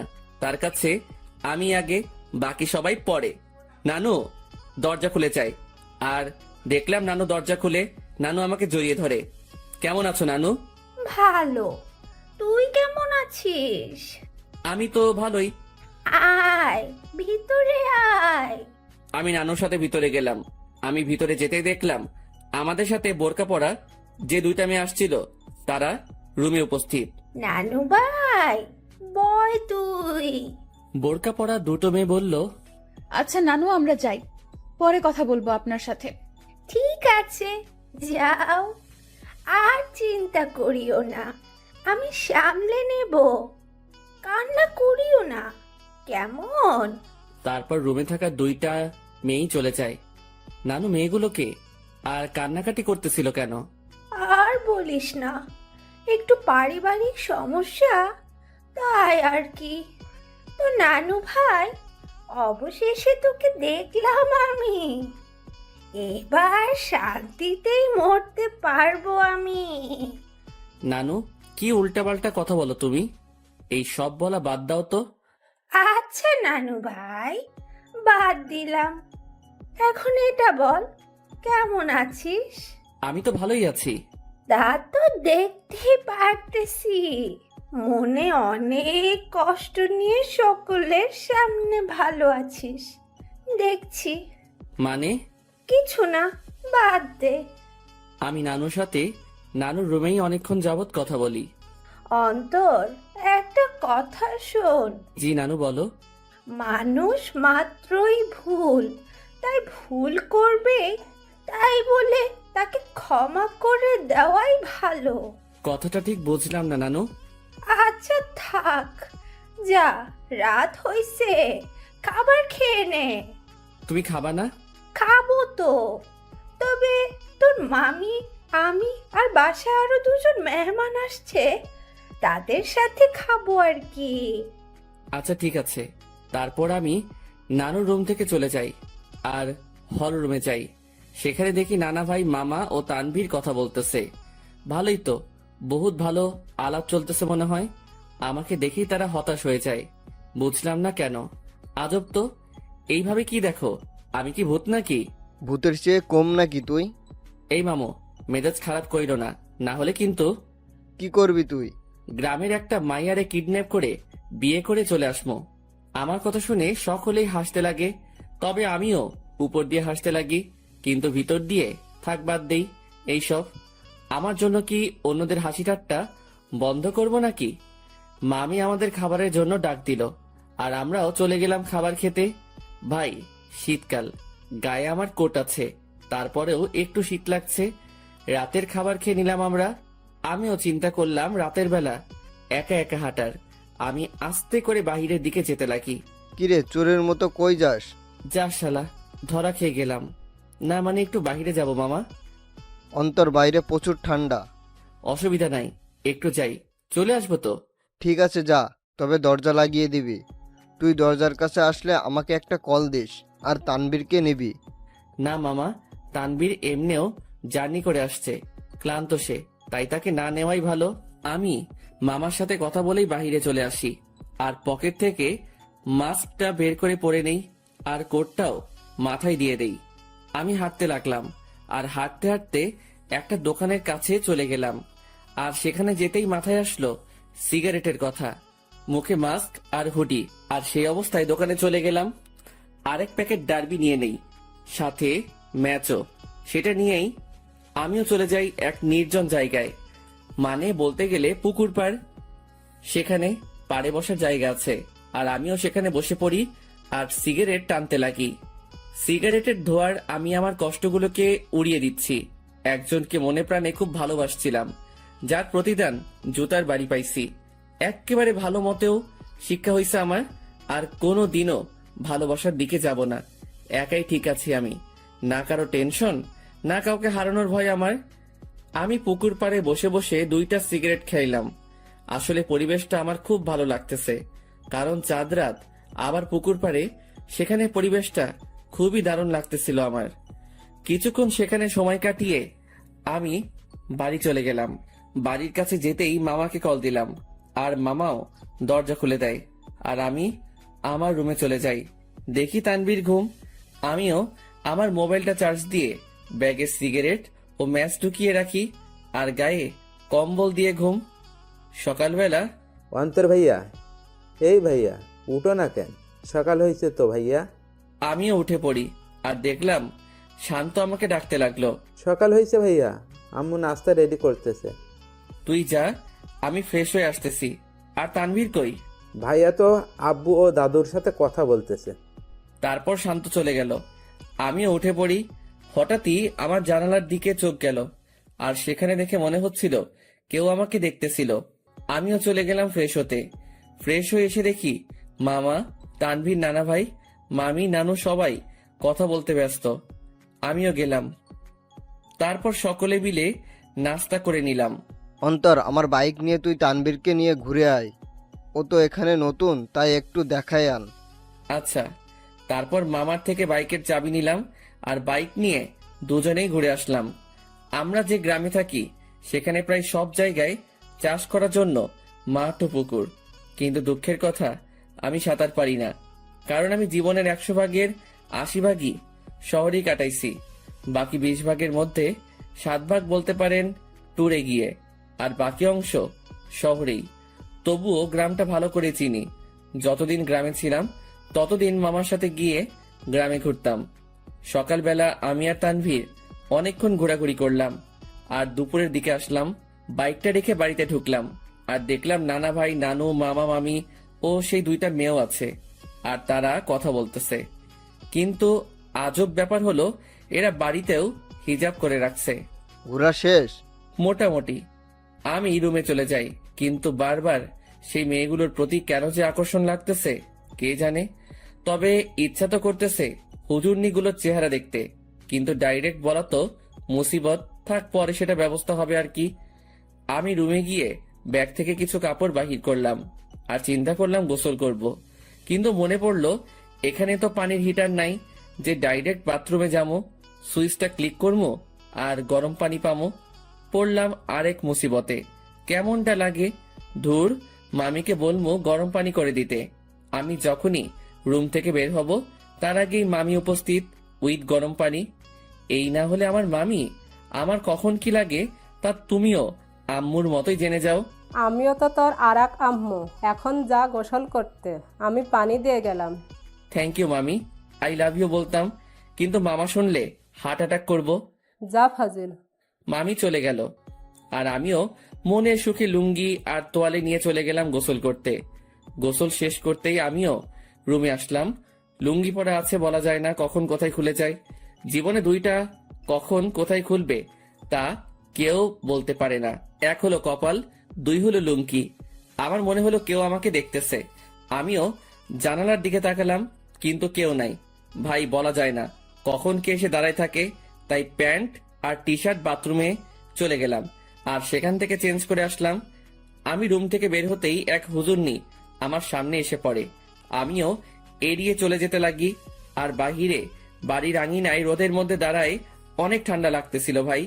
বিশ্বাস করেন, শীতকালে শরীর ভিজা অবস্থায় কেউ গায়ে একটা ফু দেয় না, তা ব্রেকআপের চেয়ে কষ্টকর লাগে। তো আপনি এই বাড়ির লোক, তা আমাকে আগে বলতে পারলেন না? খালি খালি টেনশনে ছিলাম আমি। আমি পিছনে তাকালাম, কিন্তু চেহারা না দেখায় বুঝতে পারলাম না কে কোনটা, মানে কে কোন বোরকাওয়ালি। আমি কি জানতাম আপনি এখানে আসবেন? আজাইরা কথাবার্তা বলিয়েন না, এইসব আমি পছন্দ করি না। এত অ্যাটিটিউড ভালো না। আমি বুঝতে পারলাম এটা সেই বকবক রানী যেটা বাসে আমার মাথা খাইছে। আচ্ছা, এখানেও মুখ ঢেকে রাখলেন সেটা বুঝলাম না। আসলে এটাই তো আমাদের বাড়ির নিয়ম। পরপুরুষের সামনে আমরা চেহারা দেখাই না, তবে স্বামীকে দেখানো যাবে, এই নিয়ম আছে। আচ্ছা, আপনি কি ম্যারিড? না, আপনি? আমি ম্যারিড। তো আপনার ওয়াইফকে না আনবেন? বন্ধুকে আনলেন কেন? ও ওর বাবার বাড়িতে গেছে। তবে একটা জিনিস আমি খেয়াল করলাম, মেয়েটা এমন ভাবে কথা বলতেছে, মনে হয় সে আমার সম্পর্কে জানে, ও আমাকে চিনে। তাছাড়াও তার ভয়েসটা একটু একটু মাথা খাচ্ছে আমার। আচ্ছা, আপনি থাকেন কোথায়? সরি, বলা যাবে না। আচ্ছা, লাগবে না। আমি খেয়াল করলাম মেয়েটা আমার সাথে কথা বলতেছে তো ঠিকই, মানে তার কথার মধ্যে আমি অন্য একরকম কিছু পাচ্ছি। মামি আসে আর আমাদের খাবারের জন্য ডাক দেয়। আমিও চলে যাই। সেখানে দেখি মামা, তানভীর, নানা ভাই উপস্থিত ও তারা বসে বসে কথা বলতেছে। কিসের এত আলাপ তোমাদের? মনে হয় কোনো বড় ধরনের গন্ডগোল পাকানোর প্ল্যান চলতেছে তোমাদের। বিয়ের। কি? কার বিয়ে? কখন? কোথায়? কোন টাইমে? দাওয়াত দিছে তো? আমি কিন্তু যাবো। শালা তোর অভ্যাস চেঞ্জ হইল না। আরে বেটা, ফ্রি খাবার কেমনে মিস করবো বেটা? ও মামা, বলো না কার বিয়ে? আমি বিরিয়ানির চান্স মিস করতে চাচ্ছি না। তোর বিয়ে? কি? এবার খা নিজের বিয়ের বিরিয়ানি। মেজাজটা এখন 440 হয়ে গেল কিন্তু। আরে তোরা থাম তো। তারপর সবাই মিলে দুপুরের খাবার খেয়ে নিলাম। অন্তর, আজকে একটু বাজারে যাব, কিছু কিনতে হবে, তুই যাবি? আচ্ছা, গেলাম আর কি, সাথে তানভীরকেও নিয়ে নিব। আচ্ছা ঠিক আছে। অন্তর, আপুর সাথে কথা বলেছিলি? সকালে বলছিলাম, যখন তানভীরকে নিয়ে বের হয়েছিলাম তখন আম্মু কল দিছিল। আচ্ছা শোন, তোরা বাজারে যাবি ভালো কথা, আমার ওষুধ আনতে ভুলিস না। জি আব্বু। তবে আমি যাব না রে, আমার একটু শরীর খারাপ লাগতেছে। আচ্ছা ঠিক আছে, তুই রেস্ট নে, আমি আর মামা যাব। তো মামা, কখন যাবা? এই বিকাল করেই যাব। আচ্ছা। তারপর আমি আমার রুমে চলে গেলাম। সেখানে গিয়ে কিছুক্ষণ রেস্ট করে নিলাম। বিকেলবেলা আমি মামার সাথে বাজারে যাওয়ার জন্য রেডি হচ্ছি। আসলে কোট নিয়ে নিচ্ছি, যাতে যদি আসতে দেরি হলেও ঠান্ডা সহ্য করতে না হয়। মামা বাইক নিয়ে দাঁড়ায় আছে, আমি বাইকে বসলাম। কিরে, বাইক চালাবি? না মামা, তুমি চালাও। তারপর মামা বাইক চালাতে লাগে আর আমিও বাইকে বসে আছি। বাইক চলতেছে আপন গতিতে আর আমি বাইকে চড়তেছি আর গ্রামের প্রকৃতি উপভোগ করতে ব্যস্ত। কিছুক্ষণ পরে আমরা বাজারে চলে আসি। মামা আমাকে নামিয়ে একটা জায়গায় বাইকটা রেখে আসে। আচ্ছা মামা, কি কি নিবা বাজার থেকে? ভাগিনা, অনেকদিন পরে আমাদের বাড়িতে আসছিস, সাথে তোর বন্ধু তানভীরকে নিয়ে আসছিস, তাই আব্বু আম্মু বলেছে তোদের দুজনের জন্য কিছু নিতে। মামা, কিছু লাগবে না আমাদের, তোমার অন্য কাজ থাকলে সেটা করো। আরে আয় তো তুই। মামা আমাকে টেনে নিয়ে যায় আর একটা পাঞ্জাবির দোকানে নিয়ে যায়। সেখানে আমি দাঁড়াই আছি আর মামা দোকানদারের সাথে কথা বলতে ব্যস্ত। অন্তর, এদিকে আয় তো। আমি মামার কাছে গেলাম। দেখ তো পাঞ্জাবিটা পছন্দ হয় কিনা। মামা আমাকে লাল কালারের পাঞ্জাবি দেখালো। মামা, লাল কেন? আমার তো বিয়ে না। বিয়ে হোক আর না হোক, কিন্তু এটা আমার পছন্দ হয়েছে আর আমি চাই বিয়েতে এটা তুই পরবি। তবে ভাগিনা, এটাতে তোরে বেশ মানাবে। আচ্ছা, তোমার পছন্দ হয়েছে তাহলে নাও। তারপর মামা পাঞ্জাবিটা নিয়ে নেয় আর আমাকেও বলে তানভীরের জন্য একটা পাঞ্জাবি দেখতে। আমিও তানভীরের জন্য একটা পাঞ্জাবি দেখি আর মামাও সেটা কিনে নেয়। হয়েছে মামা, এবার খুশি? এমন ভাবে কথাগুলো বললা মনে হয় আমাকে বিয়ে করানোর প্ল্যান করে আছো। সেটাই তো। কি? না মানে সেটাই তো, যাতে তোকে একটা বিয়ে করাই দিতে পারি। ধুর মামা, আপাতত একটু শান্তি দাও আমারে। বিয়ে করলে তো তোমার মতো হাল হবে আমার। আচ্ছা চল। আমি মামার সাথে যেতে লাগি। আমরা বাজারে হাঁটতে লাগলাম আর মামাও টুকিটাকি বাজার নিতে ব্যস্ত। আমিও মামার সাথে ঘুরে ঘুরে দেখতে লাগলাম। আর তখনই একটা শাড়ির দোকানে চোখ পড়ল, যেখানে বাহির থেকে একটা শাড়ি দেখা যাচ্ছিল যার রং ছিল গোলাপি। শাড়িটা দেখে তারিনের কথা মনে পড়ল আর তারিনের পছন্দের কালারও গোলাপি। যেদিন প্রথম তারিনকে দেখি, সে গোলাপি জামা পরে কলেজে আসছিল, যা দেখে প্রায় কলেজের সকলেই তার দিকে তাকিয়েছিল। আর আমি তো দেখেই লাট্টু হয়ে গেছিলাম। আর সেদিনই তারিনকে আমার ভালো লেগে যায়। এরপর তারিনের পিছেই পড়ে যাই আর প্রায় একটা সপ্তাহের মতো পিছে পড়েছিলাম।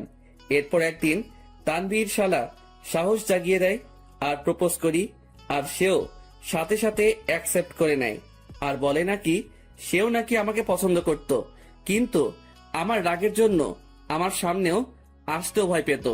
আসলে আমি সব সময় নিজেকে শান্ত রাখার চেষ্টা করি, কিন্তু যখন রেগে যাই তখন শান্ত হতে অনেক সময় লাগে। আর যার উপর রেগে যাই তাকে সহজে ক্ষমা করি না। কিন্তু তারিনের ব্যবহারটা আমার মোটেও ভালো লাগেনি।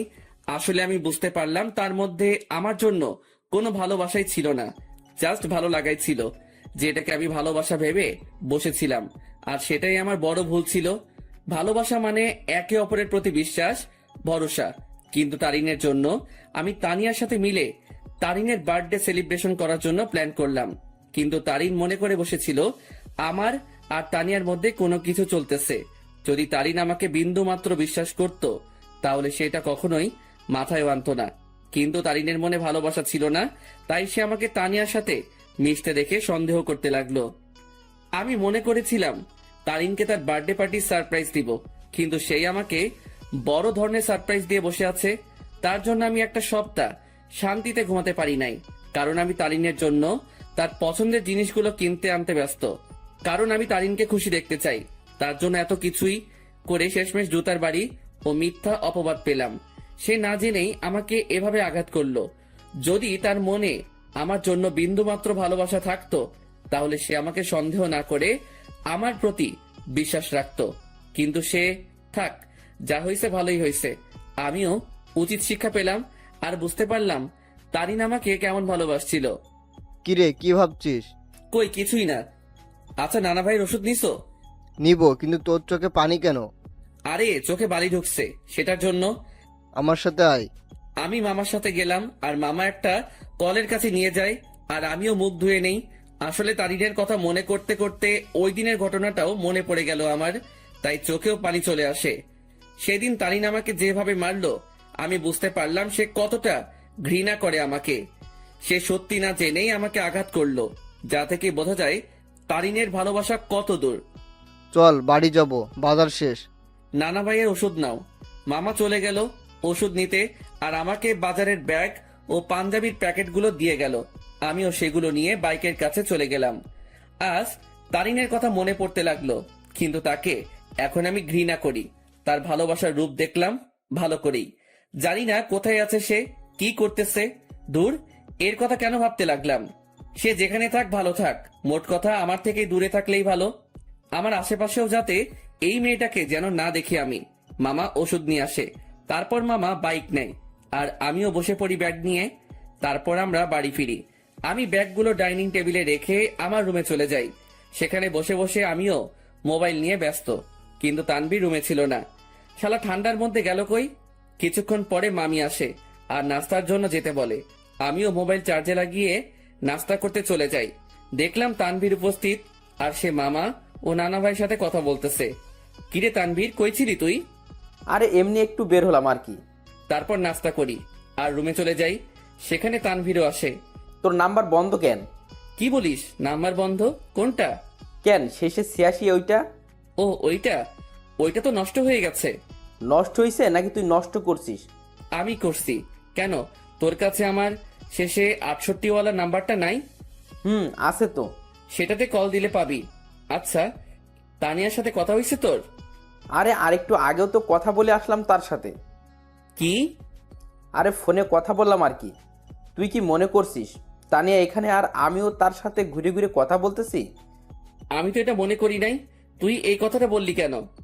আরে শালা, তুই তো এটাও ভাবতে পারিস, তাই আগে বলে দিলাম আর কি। আচ্ছা বাদ দে। আর শোন, তানিয়াকে আমার পক্ষ থেকে সরি বলে দিস ওই দিনের ঘটনার জন্য। আরে বেটা বলতে হবে না, আমি সামলে নিছি ব্যাপারটা। তারপর তানভীরের সাথে রাতে খাবারের আগ পর্যন্ত আড্ডা দেই। তারপর মামা এসে আমাদের খাবারের জন্য ডাকে আর আমরাও খাবার খেয়ে নেই। এরপর রাতে আম্মু আব্বুর সাথে কথা বলে নিলাম আর মোবাইলে সকাল ভোরের জন্য অ্যালার্ম দিলাম, যাতে সকালে উঠে নামাজ পড়ে গ্রামের শীতকালের সকালের দৃশ্য উপভোগ করতে পারি। এরপর দিলাম ঘুম। সকাল ভোরে আমার অ্যালার্ম বেজে ওঠে আর আমিও উঠে পড়ি। আমার অ্যালার্ম শুনে তানভীর কিছুটা নড়ে ওঠে। আমিও অ্যালার্মটা বন্ধ করে দেই আর শালা আবার ঘুম। আমিও ফ্রেশ হয়ে নেই আর বাসার থেকে উজু করে নেই। এরপর দরজা খুলে আমিও চলে গেলাম মসজিদে ফজরের নামাজের জন্য। মসজিদে নামাজ শেষ করে এবার বেরিয়ে পড়লাম ঘোরার জন্য। চারিদিকে কুয়াশায় ঘেরা, সামনে কি আছে কেউ দেখতে পারবে না। আর গ্রামের পরিবেশে এটা একটা অসাধারণ ও মুগ্ধকর মুহূর্ত। তবে এটাই না, এখন সবচেয়ে আকর্ষণীয় জিনিস দেখার বাকি, যেটা প্রায় অনেকে দেখতে গ্রামে আসে, আর সেটা হলো শীতকালে সকাল ভোরে সূর্যোদয়। ভাগ্যিস আমি কোট শু পরে বের হইছি, না হলে এমনিও চিক না জমি কুলফি হয়ে যাইতাম। আমি হাঁটতে লাগি আর কিছু স্বপ্ন দেখছিলাম, সেইগুলো ভাবতে লাগি। একদিন এক শীতের সকালে তাকে নিয়ে হাঁটবো, একটা চাদরকে দুজনে ভাগাভাগি করে নিয়ে পড়বো, একে অপরকে ধরে সেই কুয়াশা ভরা রাস্তায় একে অপরকে নিয়েই মগ্ন থেকে হেঁটে যাব। তাকে নিয়ে শীতের সকালে সূর্যোদয় দেখব, আর সকালবেলা দুজনে ঠান্ডা ঠান্ডা খেজুরের রস খাবো। হয়তো এটা কোনোদিনও পূরণ হবে না, স্বপ্নই থেকে যাবে। থাক, কেউ লাগবে না আমার। আমার লাইফ আমি একাই এনজয় করব। তার ভালোবাসার কোনো প্রয়োজন নেই আমার। তার ভালোবাসার নমুনা দেখলাম ভালো করেই, যার মধ্যে আমার জন্য বিন্দুমাত্র বিশ্বাস নেই, সে কি করে আমাকে ভালোবাসবে? ভালোবাসার মধ্যে বিশ্বাসের অবদান বেশি, কারণ একে অপরের প্রতি বিশ্বাসী ভালোবাসাকে আরো বাড়িয়ে তোলে। সূর্যোদয় শুরু হয় আর আমিও রাস্তায় দাঁড়িয়ে দেখতে লাগি। পকেটে হাত দেওয়া অবস্থায় সেই মুগ্ধকর দৃশ্য দেখতে ব্যস্ত আমি। সূর্যোদয় শেষ আর কুয়াশাও আস্তে আস্তে দেখা যেতে লাগে আর শেষ হতে লাগে। তাই আমিও চিন্তা করলাম, শীতের সকাল, দেখি যদি কোনো চায়ের দোকান পাই তাহলে এক কাপ গরম চা খাওয়া যায়। আমিও হাঁটতে লাগি আর ভাগ্যক্রমে একটা চায়ের দোকানও পেয়ে গেলাম। আমিও সেখানে যাই। এক কাপ চা দেন তো। জি দিচ্ছি, বসেন। আমি বসে আছি আর পকেটে হাত, কারণ হাত প্রায় ঠান্ডা হয়ে আসছে। এখন যদি তানভীরের পাশে থাকতো তাহলে আমার এই ঠান্ডা হাত তার পিঠে ঢুকাই দিতাম। প্রতি শীতেই সালারে এই চাকা দেই আমি। চা দিয়ে গেল আর আমিও পকেট থেকে হাত বের করে দুই হাত দিয়েই চায়ের গ্লাস ধরি। চায়ের গ্লাসের তাপ দিয়ে হাত গরম করতেছি আর একটু একটু চুমুক দিচ্ছি চায়ে। চা খাওয়া শেষ করলাম আর পকেট থেকে মানি ব্যাগটা বের করে চায়ের বিল দিয়ে দিলাম আর সেখান থেকে চলে আসলাম। আমি বাড়ির দিকে যেতে লাগি। বাড়ি আঙিনায় যেতে দেখি সামনে একটা সিএনজি। মনে হয় বাড়িতে কেউ আসছে। থাক, যেই আসুক আমার কি, আমিও আস্তে করে বাড়িতে ঢুকে যাই আর নিজের রুমের দিকে চলে যাই। রুমে প্রবেশ করা মাত্রই আমার চোখ কপালে উঠে গেল। তোমরা? কি রে হারামজাদা, ভালোই তো মজা মাস্তিতে আসিস। জি হ্যাঁ, আমার রুমে আমার আম্মু আব্বু উপস্থিত আর তানভীরও ঘুম থেকে উঠে গেছে। তোমরা এখানে কেমনে? কালকে না তোমাদের সাথে কথা বললাম আমি? আমরা 11টার গাড়িতে উঠি আর এখানে চলে আসি। এখানে আসার কারণটা কি? তাও হঠাৎ করে চলে আসলা, ব্যাপারটা বুঝলাম না। আমার আম্মু আব্বুর বাড়ি আর আমি আসবো না, এটা কি ধরনের কথা? আসবে মানা কে করলো? কিন্তু হঠাৎই না বলে চলে আসলা, ব্যাপারটা আমাকে একটু চিন্তায় ফেলে দিল। চুপ হারামজাদা, এত চিন্তা করতে হবে না তোকে। তোর জন্য আমি তানভীরকে মারলাম। মানে? আর বলিস না দোস্ত, আমাকে তুই মনে করে আমি ঘুমানো অবস্থায় মাথায় দিল একটা। তুই শালা মায়ের যোগ্য। আম্মুর কাছে গিয়ে আম্মুকে জড়িয়ে ধরলাম। তো মাই আম্মা যান, একটু বলবেন আপনার চেহারা এত খুশি কেন? কারণ আমার আব্বু জানটাকে পেয়ে গেলাম যে। কেমন আছিস আব্বু? কোনো অসুবিধা হচ্ছে না তো? আর বলিও না আম্মু, রাতের বেলা মশারা আমার কিস নিতে নিতে আমার ইজ্জত আস্ত রাখে নাই। এখন বউকে কি বলবো সেটাই সমস্যা। আমার কথা শুনে আম্মু আব্বু হেসে দেয়, কিন্তু তানভীরের মুখে অন্য কিছুই দেখতে পাচ্ছি। কিরে তানভীর, তোর কি হয়েছে আবার? কই কিছুই না, আমার ঠান্ডা লাগছে, আমি ঘুমাই। যা ঘুমা তুই। আমি আম্মু আব্বুকে নিয়ে হলরুমের দিকে গেলাম আর দেখলাম মামা নানা ভাই কথা বলতেছে। আপু, এটা কি আসলেই তোর ছেলে? কেন? তোরে কি করলো?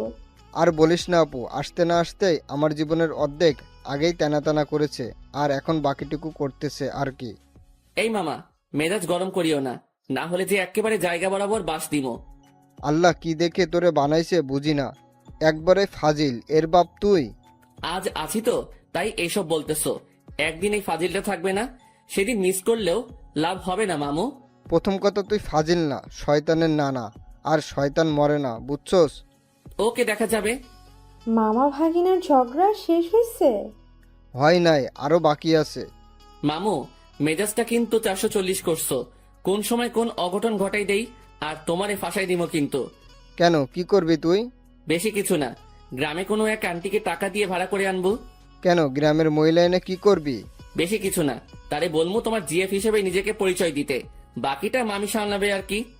কথাটা শুনে আব্বু আম্মু নানা ভাই হেসে দিল আর মামার মুখের রিয়াকশন দেখে আমার হাসি আসতেছে। মামা ফুল শক খেয়ে গেল।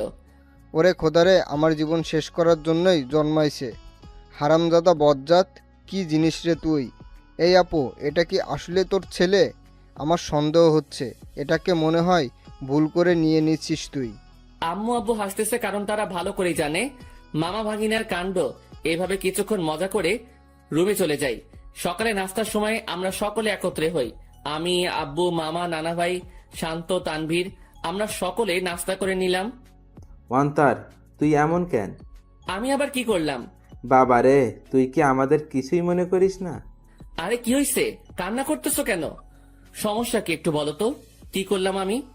আমি আব্বুকে জড়িয়ে ধরলাম। যদি কোনো ভুল কিছু করে থাকি ক্ষমা করে দিও। আর ওই দিনের ব্যাপারটার জন্য সরি। আসলে মাথা ঠিক ছিল না, তাই কথা বলতে ইচ্ছে করতেছিল না। তাই রাগ করে টেবিল থেকে গ্লাস ফ্লোরে ছুঁড়ে মারি। আব্বু আমাকে খুব শক্ত করে জড়িয়ে ধরে। আমি বুঝতে পারলাম আব্বুর মনে কিছু একটা চলতেছে, কিন্তু কি তা বুঝতে পারতেছি না। আচ্ছা আব্বু, চলো একটু ঘুরে আসি দুজন মিলে। চল। আমি আব্বুকে নিয়ে গ্রামে ঘুরতে গেলাম আর দুপুর পর্যন্ত ঘুরলাম। এরপর বাসায় আসলাম। অন্তর, তুই সত্যি কি ভালো আছিস? তোর মনে কোনো কষ্ট নেই তো? আমাকে দেখে কি মনে হয় তোমার? আমি কষ্টে আছি? কষ্টে থাকলে কেউ তিরিং বিরিং করে ঘুরে বেড়ায় নাকি? মজা মাস্তি করে নাকি? আল্লাহর রহমতেই ভালো আছি আমি। তবে তোমার কেন মনে হচ্ছে আমি ভালো নেই? না, এমনি। আচ্ছা চল ভিতরে যাই। আমরা ভিতরে গেলাম। দুপুরের খাবার সময় আমরা সকলে মানে সকল ছেলে মানুষ একত্রে খাবার খেয়ে নিলাম। তারপর আর কি, অন্যান্য দিন যা করি সেটাই করে সন্ধ্যা পর্যন্ত পার করলাম। সন্ধ্যায় আমি মোবাইলটা চার্জে লাগিয়ে আসি নাস্তার জন্য। হল রুমে এসে দেখি সকলে কি নিয়ে আলোচনা করতে ব্যস্ত। আমিও গেলাম তাদের কাছে। আচ্ছা, আমি একটা জিনিস বুঝলাম না। আমি আর তানভীর যেদিন আসলাম সেদিন থেকেই তোমরা আমাকে ছাড়া বাকি সবাই আলোচনা সভা তৈরি করে আলোচনা করতে ব্যস্ত। এখন আজকে আব্বু আম্মু আসলো, আজকে আব্বুকে নিয়েও তোমরা শুরু করে দিলে। আসলে কি এমন আলোচনা করতেছো তোমরা? আমার কথাগুলো শুনে সবাই থমকে গেল। মনে হয় আমি তাদের কাছে তাদের জান চাইছি। কিছু না রে, এমনি আড্ডা চলতেছে আর কি। মামা, নানা ভাই তারা এতই ফ্রেন্ডলি যে তাদের সাথে আড্ডা দিতে হেব্বি মজা হয়। তুইও আয়। আমি তাদের কাছে গিয়ে আড্ডা দিতে ব্যস্ত, কিন্তু সকলের চেহারায় অন্য কিছু দেখতে পাচ্ছি আমি। তারা আমার থেকে কথা লুকাচ্ছে তা আমি শিওর, কিন্তু কি সেটা জানি না। তবে আমাকে জানতে হবে। সন্ধ্যায় সকলে নাস্তা করে নিলাম। আমি একটু বাইরে যাব। আচ্ছা যা, কিন্তু 9টার আগে বাসায় আসবে। আচ্ছা। তারপর আমি বাইরে গেলাম। কিছু দূর হাঁটতেই মনে পড়লো মোবাইলের কথা, যেটা আমি চার্জে দিয়ে আসছি। তাই আমিও আবার বাড়ির দিকে গেলাম। দরজা মুখোমুখি দেওয়া, আর আমি হলরুমে যেতেই দেখি সেখানে কেউ নেই। কিরে, আমি আসার আগ পর্যন্ত তো আব্বু, নানা ভাই, মামা, তানভীর এখানেই ছিল। তাহলে কই গেল? আমিও আমার রুমের দিকে যাই, আর চার্জ থেকে মোবাইলটা নিয়ে বেরিয়ে আসতেই নানুর রুম থেকে কথা বলার আওয়াজ পাই। আব্বু, আমি তানভীরের কাছ থেকেই সকল কথা শুনে তাকে তোমাদের কাছে পাঠালাম। শুধু তাই না, তারিনও আমাকে কল দিয়ে সত্যিটা বলে যে সে কি কি করছে অন্তরের সাথে। প্রথম আমারও রাগ উঠছিল, তারপর তারিন কান্নাকাটি করতে লাগে আর সে তার ভুল বুঝতে পারে। তোমাদেরও সবটুকু বললাম, অন্তরকে বুঝতে দিই নাই। আমরা তার কষ্ট সম্পর্কে অনেক আগেই জেনে গেছি। রেহেনা, মা শোন, আমাদের বুদ্ধিমতো অন্তরকে এখানে আনলাম আর আটকে রাখলাম। তাকে বুঝতেও দিই নাই যে আমরা এখানে তার বিয়ের ব্যবস্থা করছি। আমি কথাগুলো শুনে নিস্তব্ধ হয়ে গেলাম। খুব বড় ধরনের শখ খেলাম আমি। তার মানে আমাকে এই কারণে আম্মু নানার বাড়িতে পাঠাইছে। আমি কি বলবো বা করবো কিছুই বুঝতে পারলাম না। আমি মোবাইল নিয়ে আস্তে করে বাহিরে যাই, আর নানুর রুমের জানালা খোলা, সেটা দিয়ে আমি কোনো মতে নিজেকে আড়াল করে বাইরের থেকে তাদের দেখতে ও কথাগুলো শুনতে লাগি। এখানে আম্মু তারিনের কথা বলল, কিন্তু এখানে তারিন কোথা থেকে আসবে?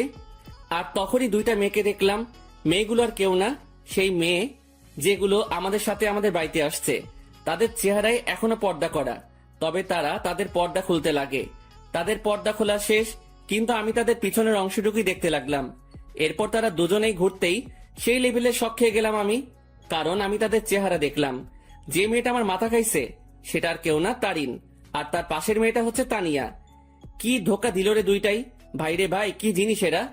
আমার আগেই সন্দেহ হয়েছিল এই দুইটার উপর, তবে চেহারা দেখার ইচ্ছা ছিল কিন্তু দেখতে পারি নাই।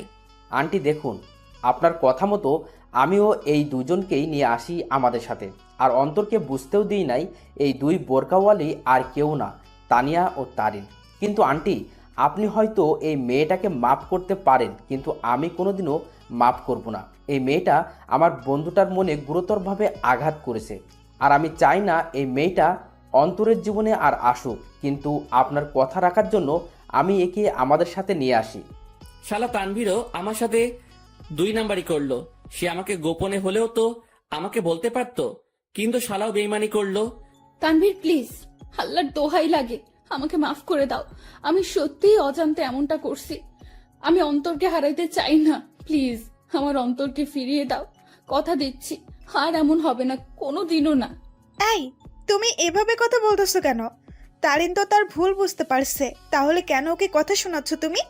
তুমি কি ভুলে গেছো এই মেয়েটা কি অপবাদ দিয়েছিল তোমাকে ও অন্তরকে? আর ভুলে গেলেও কিভাবে অন্তরকে জুতার বাড়ি দিচ্ছে? এই মেয়ে ক্ষমার যোগ্য না। তানভীর বাবা শোন, আমি জানি আমার ছেলেটার সাথে কি করলো তারিন, কিন্তু সে তো তার ভুল বুঝতে পারলো। আর আমি আমার ছেলেকে চিনি ভালো করে, সে নিশ্চয়ই তারিনকে ক্ষমা করে দিবে। কিন্তু আন্টি, আমার মনে হয় না অন্তর এই মেয়েটাকে ক্ষমা করবে।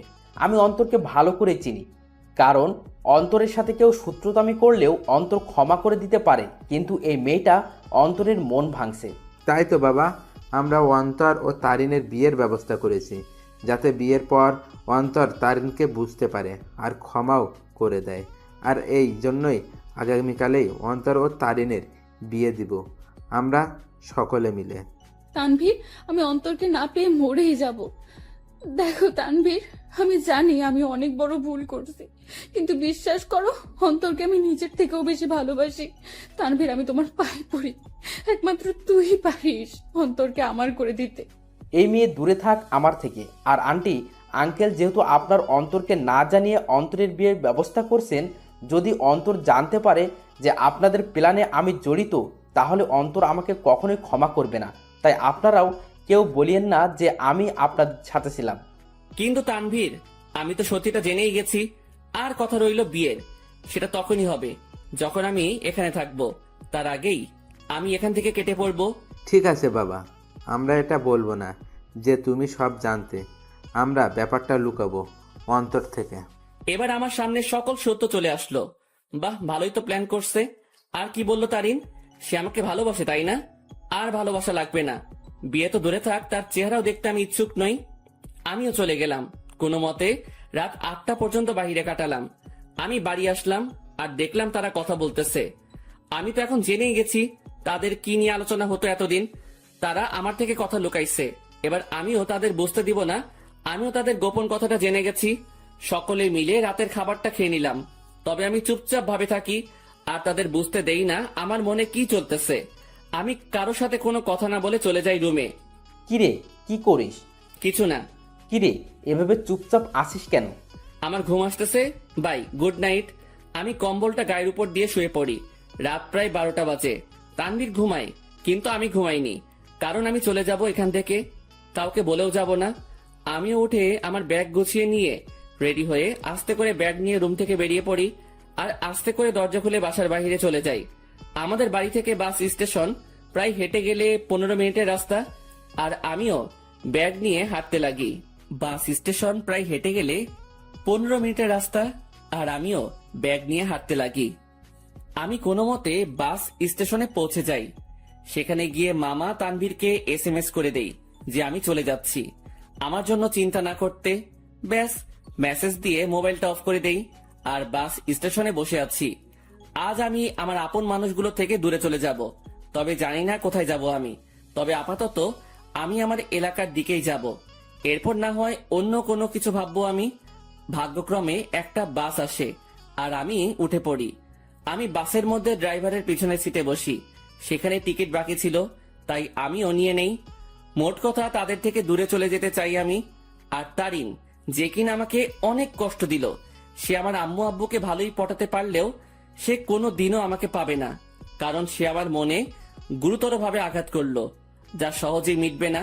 আমি অনেক কষ্ট ভোগ করছি, আর এত সহজে তারিন আমাকে পেয়ে যাবে তা কোনো দিনও না। এবার সেও বুঝুক, যখন ভালোবাসার মানুষ দূরে থাকে ও ঘৃণা করে তখন কেমন লাগে। আমি অনেক কষ্ট অনুভব করলাম, এবার তার পালা কষ্ট অনুভব করার। আমি কোনো দিনও তারিনকে বোরকা পরা অবস্থায় দেখি নাই, আর আমাদের সাথে যখন বাসে ওঠে তখন সে বোরকাটা পরে, মানে শুধু চোখগুলো দেখা যাবে, বাকি শরীরের অংশ দেখা যাবে না। ওই বোরকাটা পরে, আর এই বোরকাটা পরায় আমি তারিনকে চিনতে পারি নাই। তবে শুধু তারিন না, তানিয়াও তারিনের মতোই বোরকা পরে, তবে বোরকার রংটা ভিন্ন।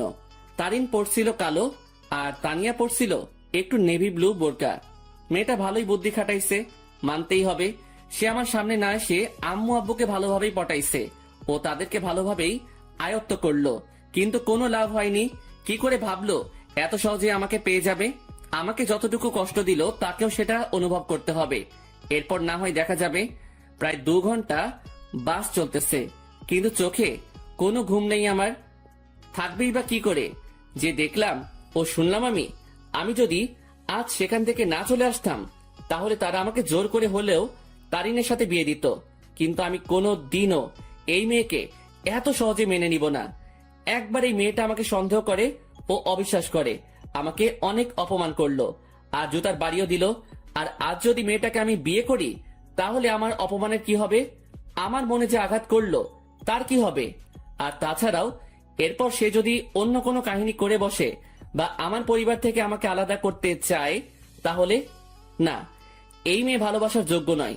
ওর মনে কোনো ভালোবাসা নেই, আছে শুধু ভালো লাগা। আর ভালোবাসার কি বা বুঝে এই মেয়ে? হ্যাঁ, ভালোবাসার কোনো কিছু জানে সে? ভালোবাসা কি সেটা জানে নাকি? যদি সে সত্যিকারই আমাকে ভালোবাসতো তাহলে আমার উপর ভরসা রাখতো, কিন্তু সে। বাসের ব্রেক কাজ করতেছে না। কথাটা শুনে সেখানে থাকা যাত্রীরা ও আমি শক খেয়ে গেলাম। কি বলতেছেন আপনি এইসব? বাসের ব্রেক কাজ করতেছে না, হঠাৎ করেই ব্রেক কাজ করা বন্ধ করে দিয়েছে। ড্রাইভারের কথা শুনে যাত্রীরা আতঙ্কে ও ছোটাছুটি চিৎকার চেঁচামেচি শুরু করে দেয়। আরে আপনারা শান্ত হন সবাই, প্লিজ এভাবে উত্তেজিত হবেন না। আর তখনই সামনে থেকে একটা ট্রাক আসে আর বাসের সাথে ট্রাকের ধাক্কা লাগে। এক মুহূর্তেই সকল কিছু পরিবর্তন হয়ে গেল। আমার চোখ ঝাপসা হয়ে আসছে, তবুও চোখে একবার আশেপাশে দেখে নেই। মৃত্যু আমার চলে আসছে, আর আমার জীবনের সমাপ্তি হয়তো এইভাবেই হওয়ার ছিল। আর কিছুক্ষণের মধ্যে অন্তর সেখানে মারা যায়। বাসে প্রায় 40 জনের মতো ছিল, যার মধ্যে অনেকেই গুরুতর আহত হয়। আর সামনে থাকা ড্রাইভারও শেষ। বাসটি সামনে স্টেশন থেকে যাত্রী নেওয়ার কথা ছিল, হয়তো আর যাত্রী নেওয়া হলো না। কিছুক্ষণ পরেই সেখানে উদ্ধারকর্মী ও অ্যাম্বুলেন্স আসে ও তাদের কাজ করতে ব্যস্ত। সকালবেলা তানভীরের মোবাইল বেজে ওঠে। হ্যালো। অপর পাশ থেকে কথা শুনে তানভীরের মোবাইল হাত থেকে পড়ে যায়। তানভীর পাগলের মতো ব্যবহার করতে শুরু করে, আর তানভীর অন্তরের মামাকে নিয়ে সেও সকাল সকাল বেরিয়ে পড়ে। তানভীর ও অন্তরের মামা জায়গা মতো চলে যায়।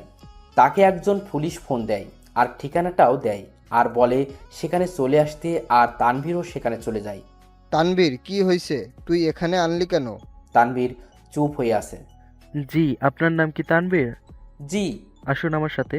আসলে ডেড বডির পকেট থেকে আমরা একটা মোবাইল পাই, আর সেটা অন করেই সেখানে আপনার নাম্বার দেখতে পাই, যেখানে লেখা ছিল তানভীর বেস্ট। তাই আপনাকে কল দিলাম। কার ডেড বডির কথা হচ্ছে অফিসার? আসুন আমার সাথে। পুলিশ তানভীর ও অন্তরের মামাকে একটা রুমে নিয়ে যায়, যেটাতে ডেড বডি শোয়ানো। সেখানে সাদা চাদর মোড়ানো একটি লাশের কাছে নিয়ে যায়। তানভীর, কি হয়েছে রে? কার কি হয়েছে? কিন্তু তানভীর নিস্তব্ধ। পুলিশ অফিসার সাথে সাথে সেই লাশের মুখ থেকে সাদা চাদরটা সরায়। সাথে সাথে অন্তরের মামা লাশ দেখে থমকে যায়, কারণ এটা তার ভাগ্নে অন্তরের ডেড বডি। এই তানভীর, এটা কে? দেখতে তো পুরাই আমাদের অন্তরের মতো লাগতেছে। তানভীরের সাথে সাথে সেই বডিটা ধরে চিৎকার করে কান্না করতে লাগে, কারণ আজ তার বন্ধু তার থেকে বহুদূরে চলে গেছে, যেখান থেকে আর কোনোদিনও ফিরবে না। এই অন্তর, এভাবে শুয়ে আছিস কেন? এই অন্তর, দেখ ভাই, এভাবে শুয়ে থাকিস না, কথা বল ভাই। এই তুই না আমাকে ভাই ডাকছিস, আর তুই না বলতি তুই আমার কথা শুনবি, তাহলে শালা এভাবে শুয়ে আছিস কেন? এই অন্তর। এই তুই কাকে অন্তর বলতেছিস তানভীর? আমাদের অন্তর তো বাসায়। আর তখনই অন্তরের মামার মোবাইলে কল আসে আর দেখে তার বোন কল দিছে। কি রে ভাই, কই গেছিলি? আর তানভীর, অন্তর কই?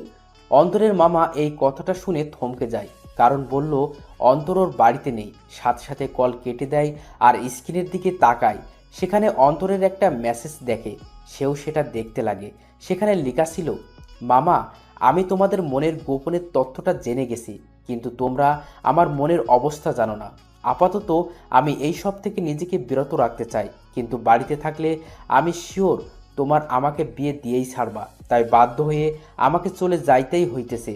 ভালো থাকিও আব্বু আম্মু, নানা ভাই, নানু, তানভীর, শান্তা, মামি আর তোমাদের বাসার সেই গেস্টগুলোর খেয়াল রাখিও, আর সাথে নিজেরও খেয়াল রাখিও, আর আমার জন্য দোয়া করিও। খোদা হাফেজ। তোমার জীবন তেনা তেনা কারি। অন্তর মেসেজটা দেখার সাথে সাথে সেও অন্তরের দেহটাকে ধরে কান্না করে দেয়। আপনারা একটা অ্যাম্বুলেন্স ভাড়া করে বাড়িতে নিয়ে যেতে পারেন। অন্তরের মামা একটা অ্যাম্বুলেন্স ভাড়া করে নেয় আর সেখানে অন্তরের দেহটাকে নিয়ে রওনা হয় তাদের বাড়ির দিকে। তাদের বাড়িতে পৌঁছালো। অন্তরের মামাকে দেখে অন্তরের আম্মু সেখানে তার ভাইয়ের কাছে যায়। কি রে ভাই, কই গেছিলি? আর তানভীর, অন্তর কই? কিন্তু তার ভাই চুপ হয়ে আছে। কি রে ভাই, কথা বলিস না কেন? আর আজকে তারিনের পরিবার আসতেছে, তাদের থাকার ব্যবস্থা কর। কি রে, কথা বলিস না কেন তুই? তখনই খেয়াল করে একটা অ্যাম্বুলেন্স তাদের বাড়ির দিকে আসতেছে। কি রে ভাই, বাড়িতে অ্যাম্বুলেন্স? কার কি হয়েছে আবার? কিন্তু তার ভাই নিস্তব্ধ হয়ে আছে, মুখে কোনো কথা নেই। বলতে গেলে জিন্দা লাশ যে জীবিত আছে, কিন্তু কথাবার্তা নেই। সাথে সাথে অন্তরের মামা তার বোনকে জড়িয়ে ধরে কান্না করে দেয়। কি রে মিলন, এইভাবে কান্না করতেছিস কেন? কি হয়েছে রে ভাই? আর তখনই তিনি দেখে সেই অ্যাম্বুলেন্স তাদের আঙিনায় এসে থামে। অ্যাম্বুলেন্স থেকে তানভীর বের হয়। তাকে দেখে সেখানে থাকা অন্তরের আব্বু আম্মু থমকে যায়। এই তানভীর, তুই অ্যাম্বুলেন্স থেকে নামলি যে? আর অন্তর কই রে? সে কি তোমাদের সাথে গেছে নাকি? নাকি তোরা সব বলে দিছিস তাকে? সাথে সাথে তানভীর তাকে জড়িয়ে ধরে কান্না করতে লাগে। কি রে তানভীর, কান্না করতেছিস কেন? আর অন্তর কই? তানভীর, কি রে বাবা, তুই আর মিলন মিলে এভাবে কান্না করতেছিস কেন? সেখানে থাকা একটা লোক মুখের থেকে চাদরটা সরায়। লাশের চেহারা দেখেই আঙিনায় উপস্থিত অন্তরের আম্মু, আব্বু, নানা ভাই, মামি সকলেই বড় ধরনের ঝটকা খেয়ে গেল। সাথে সাথে অন্তরের আব্বু আম্মু, নানা ভাই সেই লাশের কাছে গেল, আর তারা দেখলো তাদেরই অন্তরের সেই সাদা চাদর গায়ে মরিয়ে চোখ বন্ধ করে আছে। এই আব্বু, কি রে, তুই এভাবে শুয়ে আছিস কেন? কি রে, কি হয়েছে তোর? কথা বলিস না কেন? অন্তর, বাবা, কি রে, এভাবে এখানে শুয়ে আসিস কেন? কি হয়েছে তোর? কথা বলিস না কেন? এই তানভীর, আমাদের অন্তর কথা বলে না কেন? ওর কি হয়েছে? নাকি তোরা সব সত্যি বলে দিছিস বলে রাগ করে আসে আমাদের উপর? কি রে তানভীর, মিলন, কথা বলিস না কেন? অন্তর এইভাবে শুয়ে আছে কেন? কিন্তু তানভীর আর তাদের মিলন মামা কান্না করেই যাচ্ছে। কাল রাতে বাস অ্যাক্সিডেন্টে উনি মারা যান। কি যাতা বলতেছেন এগুলো? আমার ছেলে বাড়ি ছিল, ও কি করে? নাকি ফাইজলামি করতেছে এই বেয়াদবটা? আমার রাগ উঠে গেছে, কিন্তু এইসব নিয়ে কি ফাইজলামি করিস অন্তর? এইসব কোনো মজা করার ব্যাপার? উঠ বলতেছি, না হলে কিন্তু একটা মারও মাটিতে পড়বে না। তারা অন্তরকে অনেকবার জাগানোর চেষ্টা করলো, কিন্তু অন্তর তো আর জাগবে না। সে চির নিদ্রায় চলে গেল, যেখান থেকে আর ফিরবে না কোনোদিনও। আব্বু, কথা বলিস না কেন তুই? একটিবার কথা বল বাবা। কি রে আব্বু, কথা বল না। সাথে সাথে অন্তরের বাবা মা দুজনেই অন্তরের দেহটাকে জড়িয়ে ধরে কান্না করে দিল। তারিন আর তানিয়া বাড়ি থেকে বের হয়ে দেখে বাড়ির আঙিনায় অনেক মানুষ। কি রে, এখানে এত মানুষ? বিয়ে তো ঘরোয়া পরিবেশে হবে বললো, তাহলে এত মানুষ আর কান্নাকাটির আওয়াজ পাচ্ছি কেন? চল তো দেখি কি হয়েছে। তারপর তানিয়া ও তারিন সেখানে গেল। কি রে, আন্টি এভাবে কান্না করতেছে কেন? কি হয়েছে? আঙ্কেলও কান্না করতেছে। কি হয়েছে রে? তারিন অন্তরের আম্মুর কাছে যায়। সেখানে গিয়ে যখনই অন্তরের আম্মুর কাঁধে হাত দিবে, তখন সে সেখানেই নিস্তব্ধ হয়ে যায়। তার মুখ দিয়ে আর কোনো কথা বেরোচ্ছে না। সেও সাথে সাথে সেখানে বসে পড়ে। আন্টি, অন্তর এভাবে শুয়ে আছে কেন? কি হয়েছে ওর? কিন্তু তারা সকলেই কান্না করেই যাচ্ছে। কি হলো আন্টি? অন্তর এভাবে শুয়ে আছে কেন? হাই অন্তর, তুমি এভাবে শুয়ে আছো কেন? কি হয়েছে তোমার? এইভাবে সাদা চাদর গায়ে কেন তোমার? হাই অন্তর, কথা বলো না কেন? আঙ্কেল আন্টি, অন্তর এভাবে শুয়ে আছে কেন? কি হয়েছে? কথা বলতেছেন না কেন আপনারা? কিন্তু কারো কোনো মুখে কথা নেই, শুধু কান্না আর কান্না। হাই কলিজা, এইভাবে শুয়ে আছো কেন? আমি জানি তুমি আমার উপর অনেক রাগ করে অভিমান করে বসে আছো, কিন্তু বিশ্বাস করো, আমি সত্যি তোমাকে ভালোবাসি। হ্যাঁ, আমি অন্যায় করেছি তোমার সাথে, আর বিশ্বাস রাখি তোমার সাথে, কিন্তু আমি আমার ভুল বুঝতে পারছি। তাই একটিবার আমাকে সুযোগ দাও, আর কোনোদিন এমনটি করবো না। সত্যি বলতেছি তোমাকে। কি হলো, কথা বলো না কেন তুমি? হাই কলিজা, একটিবার কথা বলো না, আমি তোমার পায়ে ধরতেছি।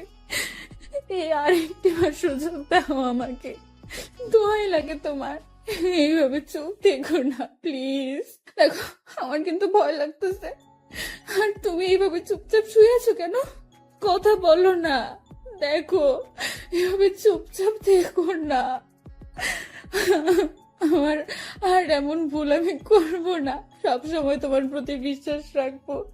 হাই কলিজা, কথা বলো না কেন? কি হয়েছে তোমার? তারিন অন্তরের হাত ধরে উঠালো আর সাথে সাথে পড়ে যায়। আর তখনই তানিয়া এসে তারিনকে ধরে আর নিয়ে যেতে লাগে। আই তানিয়া, ছাড় আমাকে। আমার কলিজা কথা বলে না কেন? কি হয়েছে ওর? আমাকে ছাড় বলতেছি।